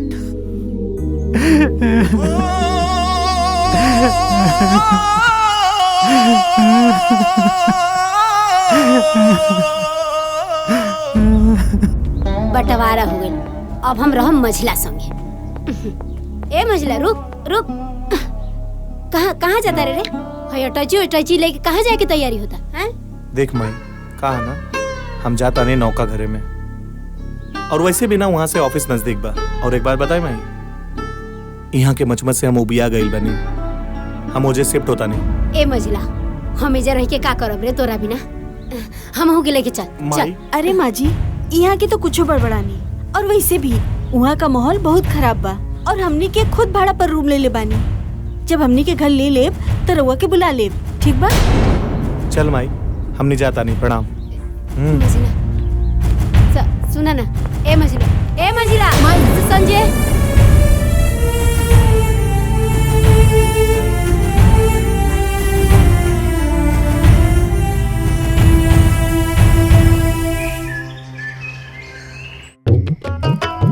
इहे दिन देखे के बाकी रहला हमारा बुढ़ौती में चूल्हा फूकी खाना बनाई। बेटी एगो बिया, पता ना कहाँ बिया। का हो शंभू के मम्मी, सुबह सुबह खाना बनाओ तरू? अरे चाय बने तू तो पी लेती तो मूड फ्रेश हो जाई। रौरा के तो चाहवे पड़ल बा। हाँ, दूध में काम करी का? एक बार चाय बनाई, एक बार खाना बनाई, खाना बनाओ तरी उहे रहो खाली। इहो हमरा बस के बात नहीं के। अब जाके हम चूल्हा चौका फूकी। ए समय में, ए उम्र में बेटा पतोह वाला हो गई, 3 गो पतोह, सास खाना बनावतिया। तने ठीक से डालो तनी तेलवा, एकरा बाबूजी के निमन लगी खाए में।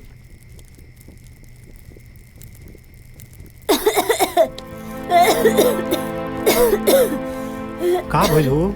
काहे खासा करू?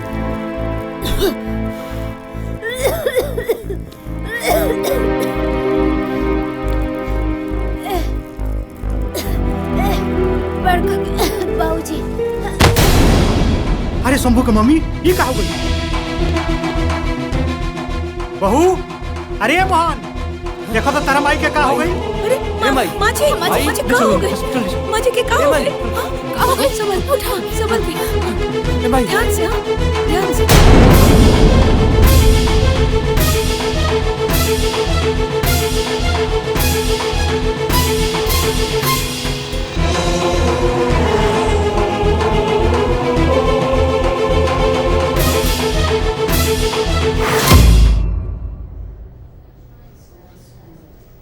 देखी लोगिन, दवाई तो हम लिख दे। डॉक्टर साहब आओ शंभू, बैठो बैठो बैठो। कहाँ भाई हमरे भाई की? पहले बैठो ना, बैठो। दवाई तो हम लिख दिला बनी, लेकिन याद रहे माँ जी के कोनो प्रकार के दिमागी तकलीफ ना होके के चाहिए। माँ जी के दिल के ऑपरेशन जल्द से जल्द करवा ले, ना तो कुछ भी हो सकेला। कुछ भी हो सकेला के मतलब समझे तो नहीं लो। डॉक्टर साहब हमरे माई की बचा ली। और ये बताएं कितना टाइम बा उनके इलाज का दी? आप पैसा चिंता मत करें, हम अपने आप के बेच दे, लेकिन पैसा का इंतजाम जरूर करो।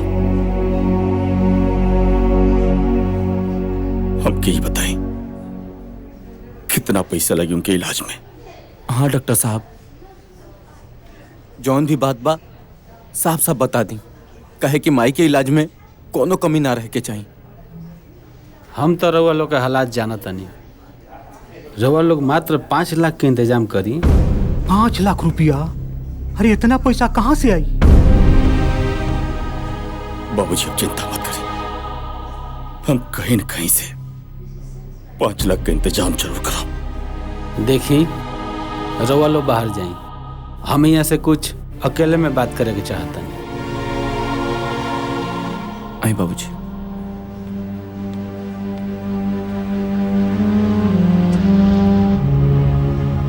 बताइए डॉक्टर साहब। देखी शंभू बाबू, अब माँ जी के ऑपरेशन खातिर इतना सारा 5 लाख रुपया रउआ कहाँ से लेके आए? आप चिंता मत करिए डॉक्टर साहब, हम इलाज जरूर कराए। कहीं से भी इकट्ठा करे पड़े पैसा हम जरूर कराए। तो ठीक बा शंभू बाबू, हमनी के लगे 1 महीना के समय बा। 1 महीना के अंदर अंदर अगर माँ जी के ऑपरेशन हो गई तो सब कुछ ठीक हो जाए, ना तो हम कुछ ना कर पाए।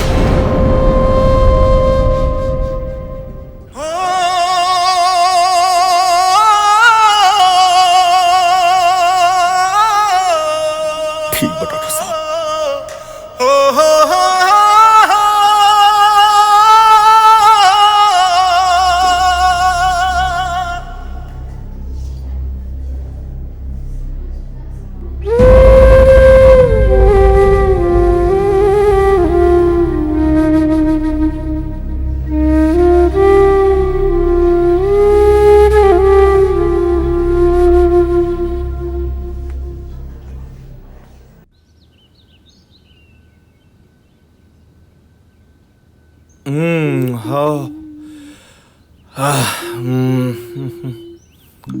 का हो जान, बड़ी खूबसूरत लगा तारू।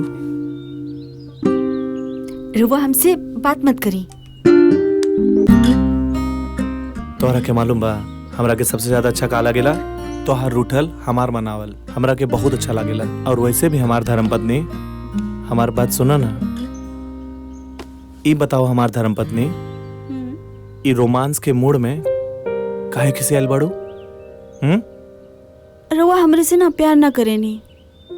अच्छा एगो बात बतावा, ई सब जोन हम कहनी है केकरा खातिर कहनी है? तोहरा खातिर। सच्ची? कसम खाई से। हमार कसम। तोहार के रिया।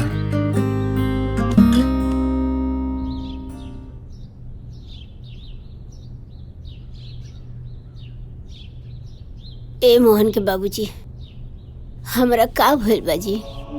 का डॉक्टर कहले हैं जी? अरे कुछ नहीं के बोलो, थोड़ा कमजोरी हो गई बा। वैसे भी तारा खाना बनावे के आदत नहीं के नु, यही से तू बेहोश हो गइल बा। कुछ दिन आराम करे खातिर डॉक्टर साहब कहनिया, ओकरा बाद बिल्कुल ठीक हो जेबो। सच कहता नु? एकदम सच कह। बहू दवाई खाए खातिर पानी लेके आओ। जी लावतानी।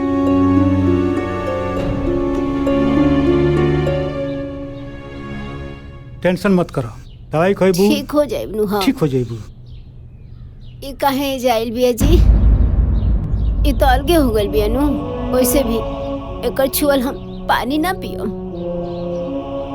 हमार मझली आई नु वो हमार ख्याल रखी। अरे तू काहे ऐसा बोलते रू? दुख तकलीफ में अपने लोग काम आवेला। ठीक बाजी।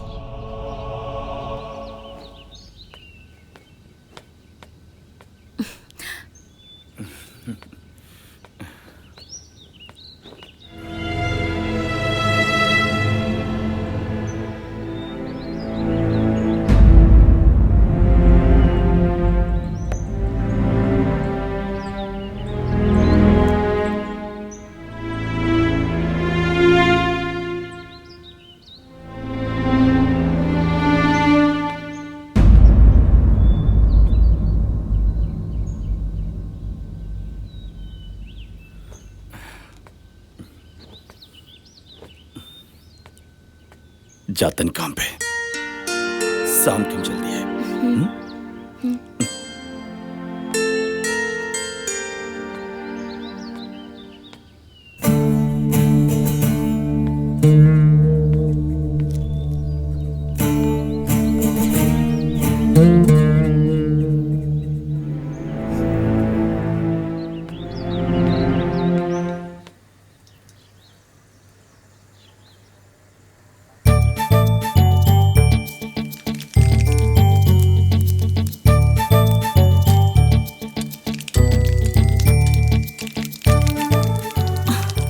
बैठल बानी, जाई ना। दीदी देख ली है तो का सोची है? अरे केहू ना कुछ सोची, सब लोग अपना काम में बिजी बा। रउआ समझी लेना। तार हेल्प करता नी डाला। जल्दी बनाओ, माई के दवाई भी खियाए के बाटे। हो ये गेल बस, तनिक देर में हो जाई।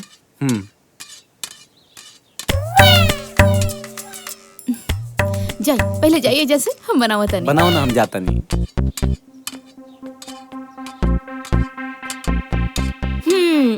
का देवर जी, आज तो रउआ लौक गई नहीं। अरे तनी छोड़ दी। ठीक बा भाभी। अरे बबुनी, ये बतावा ये कौन ची का दवा? ये केकर दवाई है दीदी? हम बतावा तनी, पहले ये बतावा कौन ची का दवा है? ये रउआ के कहाँ मिलल? अरे हम बता दे, पहले बतावा कि कौन ची की दवा है? ये तो कैंसर के दवाई है। कैंसर की दवा? का भाई? ना कुछ ना।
तनी बात करा दी भैया से।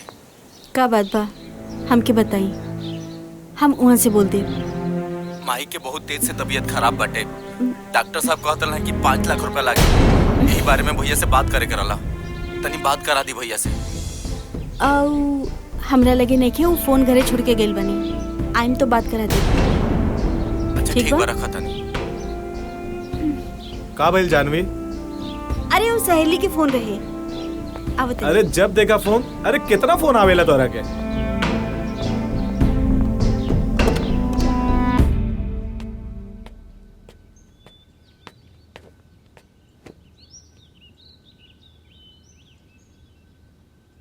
पार्वती, का बात बा?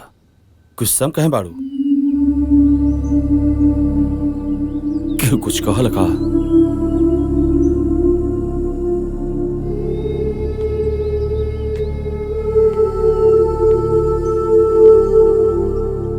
पार्वती, आज फिर घर वाला लोग कुछ कहल का?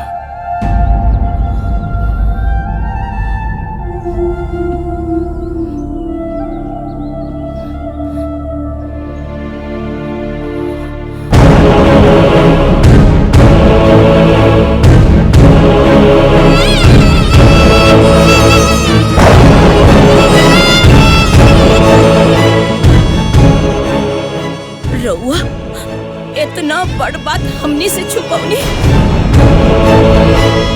काहे? सिर्फ हमनी के खुशी खातिर रउआ इतना तकलीफ झेलतानी। रउआ के कैंसर बा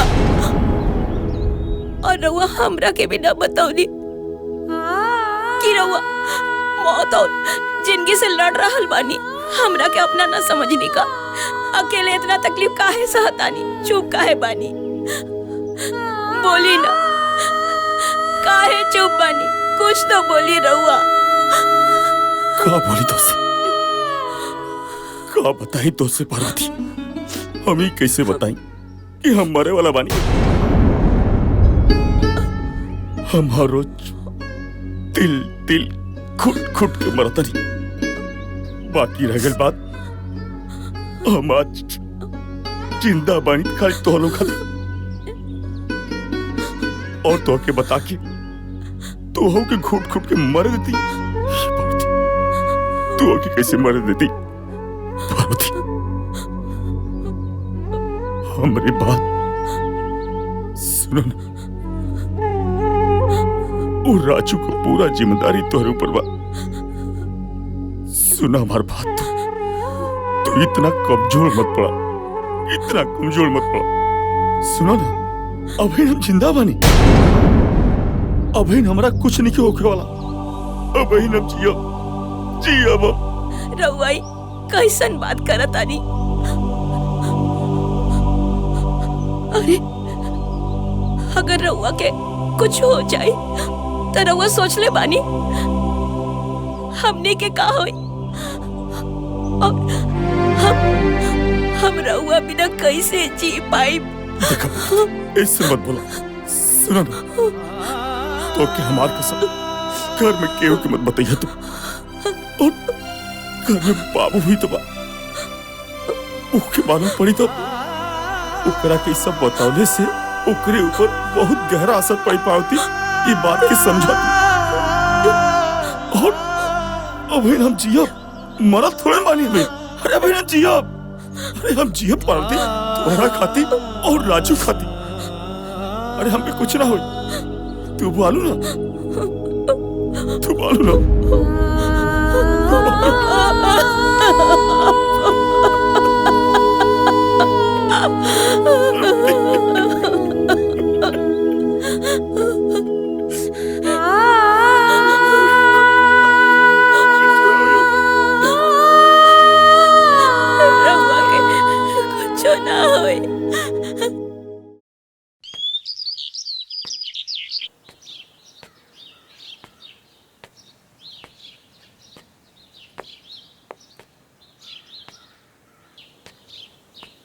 भैया सुनी ना, दीदी अपन सब गहना दे देली माई के इलाज खातिर। हमरो पास ही कुछ गहना बा, हई रउआ ले ली। माई के इलाज करावे में मदद हुई। ले लेना भैया।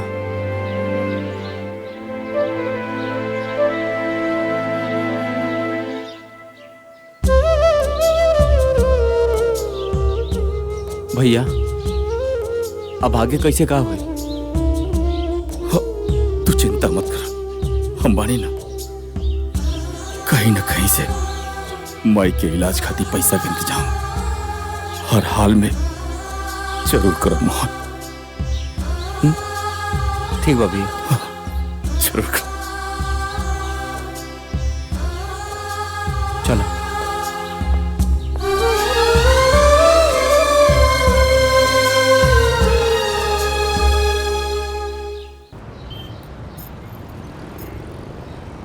₹2 लाख से ज्यादा के माल नहीं है।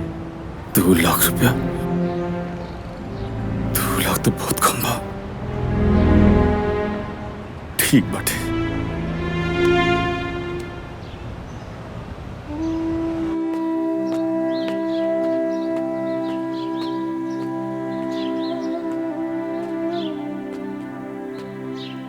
शंभू बाबू।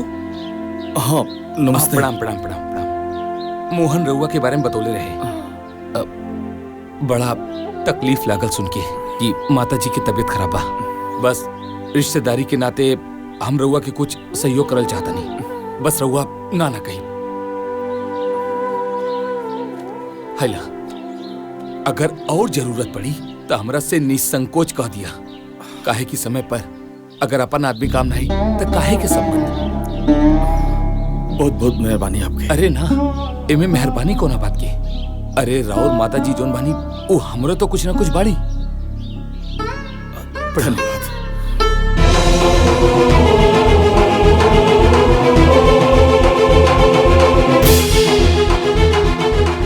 ए, माई बीमार किया तू चले तू इलाज के लिए पैसा खर्चा करे के पड़ी। अरे आज तारा ये हरकत पर हमरा खुदे लाज लागत। आज तक हम तेरा हर गलती के ई समझ के माफ करी कि तू आज ना तो काल समझ जे, मगर तू कबूल नहीं कुछ समझ। अरे तू कहा जानी कि एगो माई के ममता का होला? हमरा से पूछा जेकर माई नहीं खे। अरे हम तो सासू माँ में अपन माई देखत रहनी है। हम इलाज कराए, हमरा लगे 50,000 रुपया बा, बाकी के इंतजाम हो जाए। अब चला। हमरा के माफ कर दी। अब हम कौन मुंह लेके अपना माई से मिले के जाए?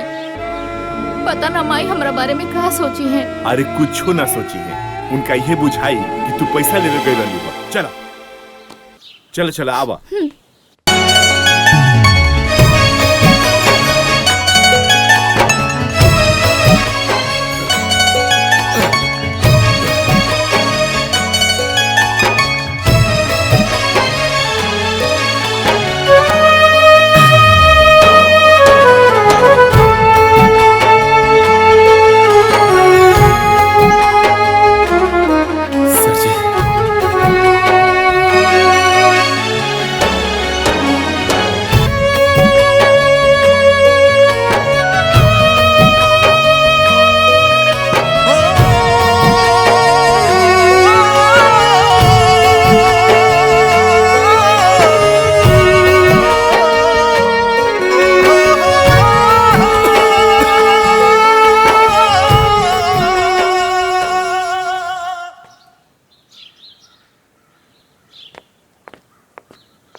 प्रणाम बाबूजी। खुश रही, खुश रहो।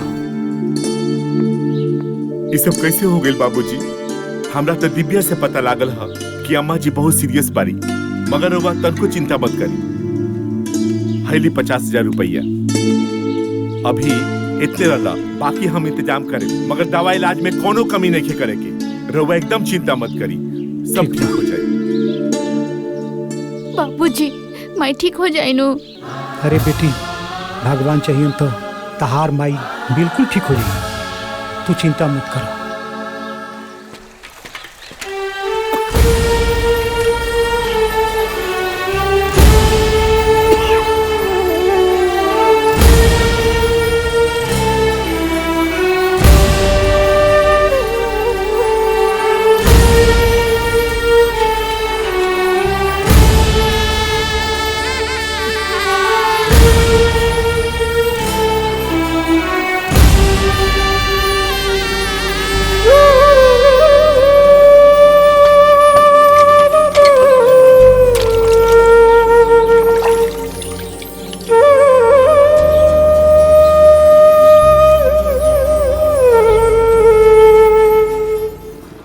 हाय भावना। हेलो जानवी। कैसन बाड़ू? ठीक बानी। अच्छा, इतना दिन के बाद तो क्या हमारी याद आइल ह? यार, इतना दिन के बाद हमनी के जिंदगी में सुकून आइल बा।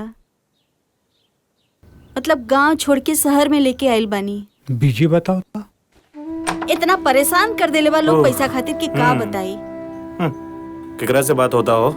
अरे कोई ना, हमार सहेली बिया। ठीक बा भावना, हम तोरा के फोन करता नहीं। ठीक बा, बाय।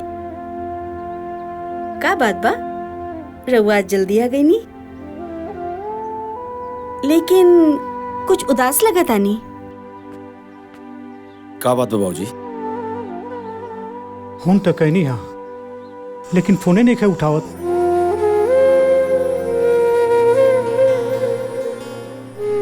रउआ चिंता मत करिए बाबूजी, कहीं व्यस्त होइयो, खुदे फोन करियो।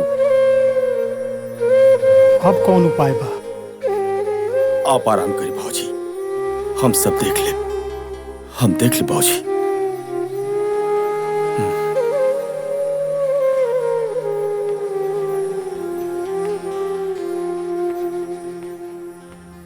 पता नहीं का है, आज माई बाबू का बहुत याद आवता हमारा के। एगो काम करा, तैयारी करा, हमरा के भैया भाभी से और सबसे मिले के बाद आज सबके हो के याद आवता। ए जी, एगो बात कही। उ दिन दीदी खातिर साड़ी ना ले रानी, उ लेके चली का? दीदी के बहुत अच्छा लगी। का बात बा? आजकल फैमिली के बारे में बड़ा सोचता रो। ए जी, हम कबो न चाहत रानी कि हमार फैमिली से कोनो दुश्मनी रहे। बस हम तो ई चाहत रानी राउर 2 पैसा बचे, और हम का दुनिया के केहू भी पत्नी ये चाहे कि ओकर पति के 2 पैसा बचे। कितना समझदार हो गई बाड़ी हमार मेहरारू। चली खाना खा ली।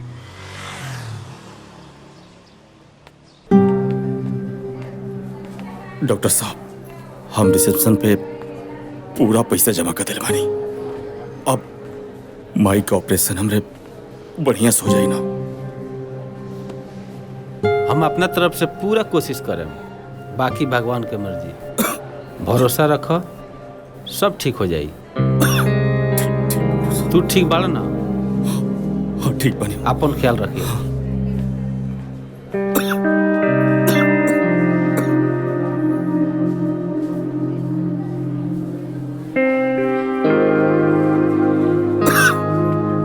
का भइल जी?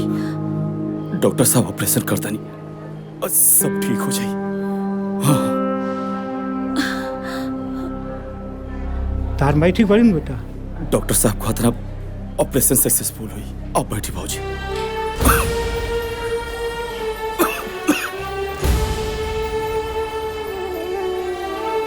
हमरा बहुत डर लगा था, न जाने अब का होई।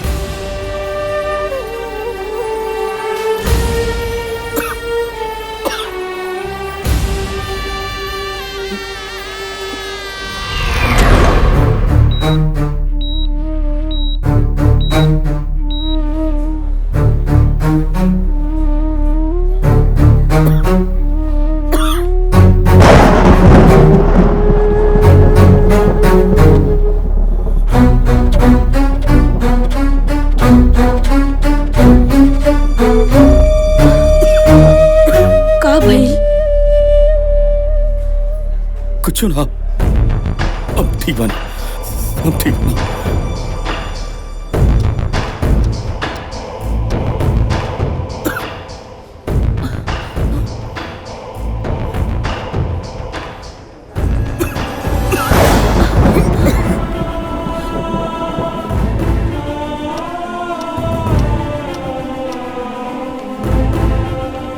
शंभू, बहुत बड़ा खुशखबरी बा। माँ जी के ऑपरेशन कामयाब हो गए। भगवान तो प्रार्थना सुन लेना। ऑपरेशन कामयाब हो गए। अरे शंभू, ठीक बाड़ा नु? ठीक बाड़ा नु? भाई ठीक हो जाए बाबूजी। हाँ सब ठीक हो जाए। भाई ठीक हो जाए। भाई ठीक हो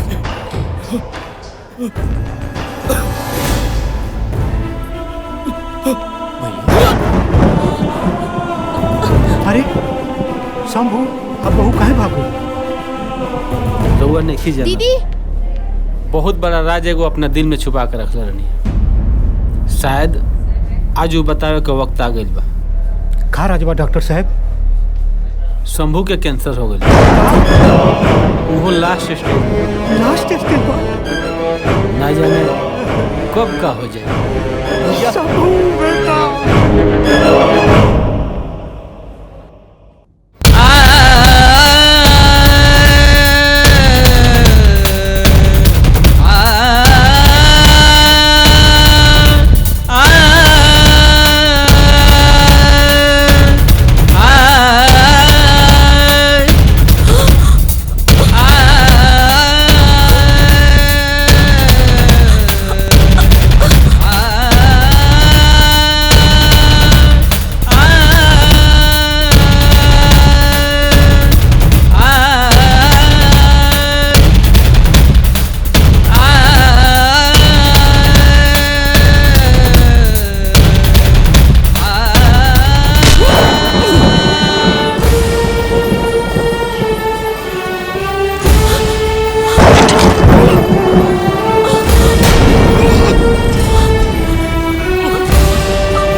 भैया काबुल तारा के भैया के का हो गई? का भेल दीदी? इतना बड़ा बीमारी के छुपा के हमरा के गैर बना देला बेटा, गैर बना देला। अरे बेटा तू हमरा से बतौले रहता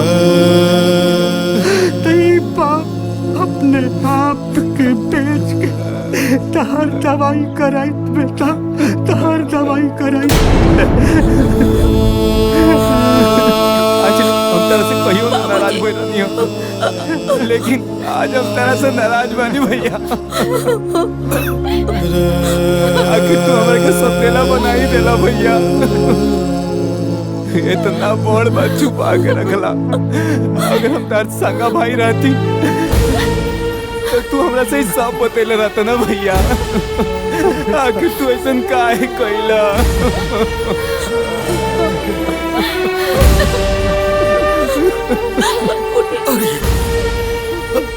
ऐसा मत तू और प्यार बाबूजी का प्यार और पार्वती का प्यार ये तो हमारे जीने का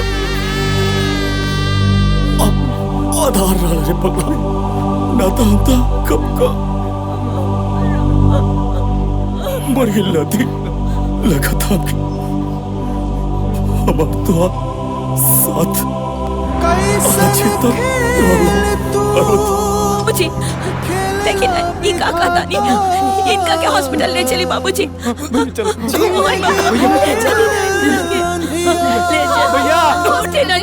भैया जीवन बाती बूझ गइल, उजड़ गइल संसार।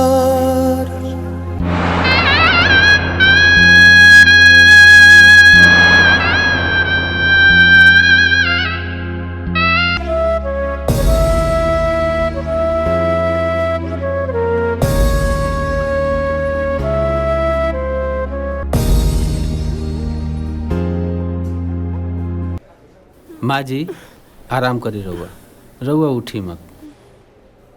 डॉक्टर साहब हम ठीक हो जाए नु? हाँ माँ जी रहुआ बिल्कुल ठीक हो जाए। राउर ऑपरेशन सही सलामत हो गइल बा। ई सब रहुआ बेटा के प्रयास के वजह से संभव भइला।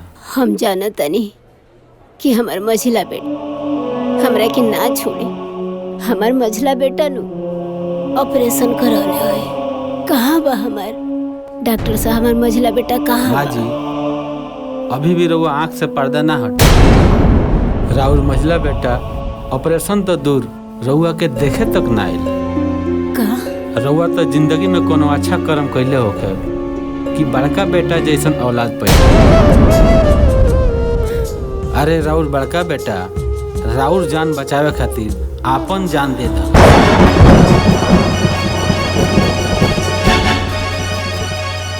रउआ तो पहले से ही आप कैंसर के इलाज करवा रहे हैं। माँ जी के ऑपरेशन खातिर इतना सारा 5 लाख रुपया रउआ कहाँ से लेके आए? आप चिंता मत करिए डॉक्टर साहब, हम अपन कैंसर के इलाज छोड़ दें, लेकिन माई का हम इलाज जरूर करें। कहीं से भी इकट्ठा करे पड़े पैसा हम जरूर करें।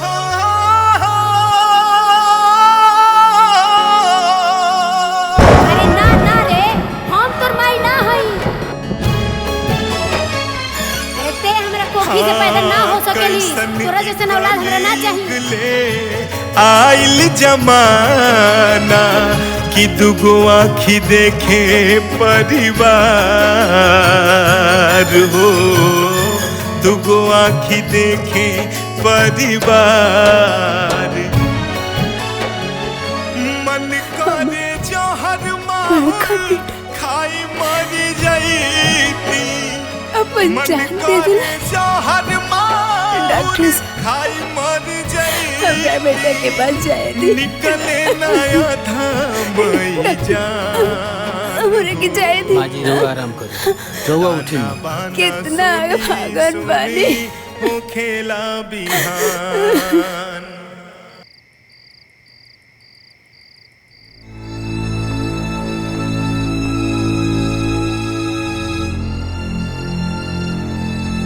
माई रुक जा सन। देख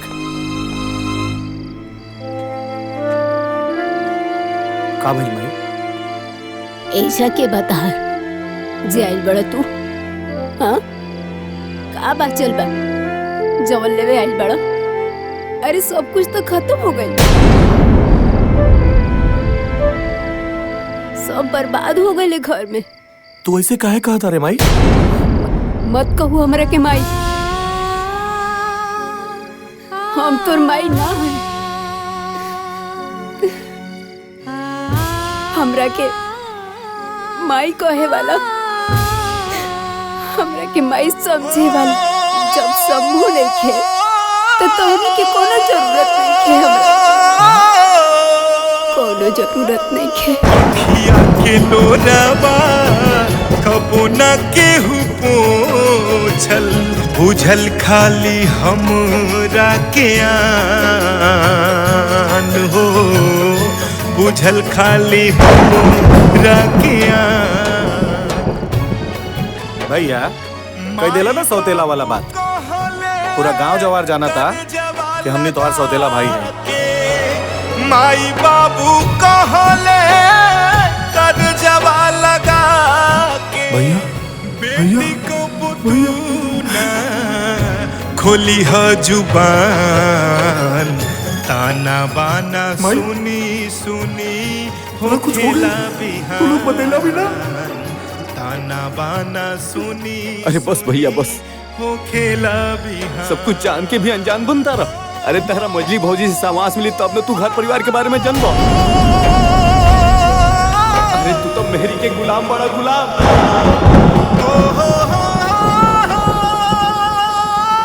तोरा मेहरारू के लगे इतना बार फोन करनी, लेकिन तोर मेहरारू ना उठौलस। हाँ भैया, हमनी के तरह से बहुत बात करके कोशिश करी, बहुत फोन लगौनी, मगर ये मजली भौजी तरह से बातें ना करे दी। हमरा के सब समझ में आ गई।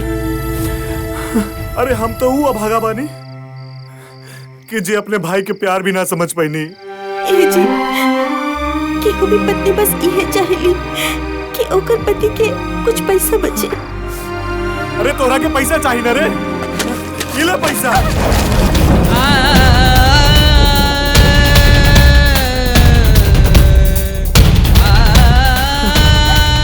खाली एक वजह से अपने राम जैसे भाई के हम खो दे दिया, सिर्फ एक वजह से।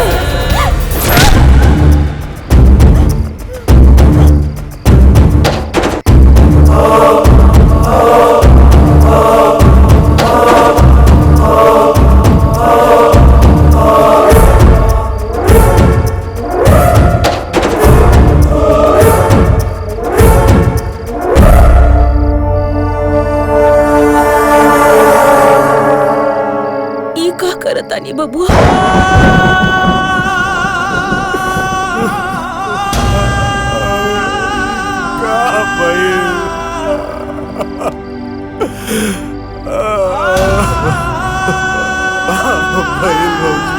हमरा के माफ कर दी भौजी।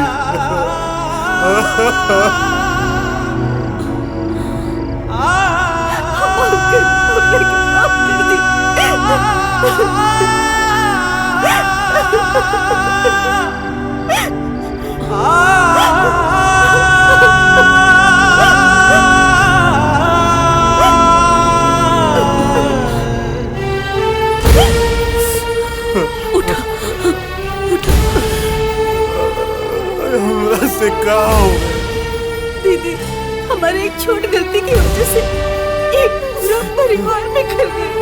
माफ कर दे दीदी। बबुआ, जौन होके के रहे वो तो हो गई। देखी ना माँ जी के का हाल बना के रख ले बानी। हे माई, हमरा के माफ कर दे माई। बेटा, माँ जी माफ कर देना ये लोग के। माँ जी माफ कर दी। हमरा के माफ कर दे रे माई। हम के हैं माफ करे वाला? हम तो भगवान से यही कहब कि हर घर में ऐसा ने बहू आवे।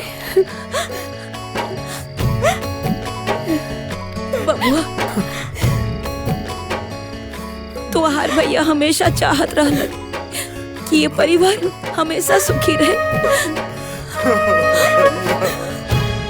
और ये जहाँ भी हुई हन बहुत खुश हुई हन।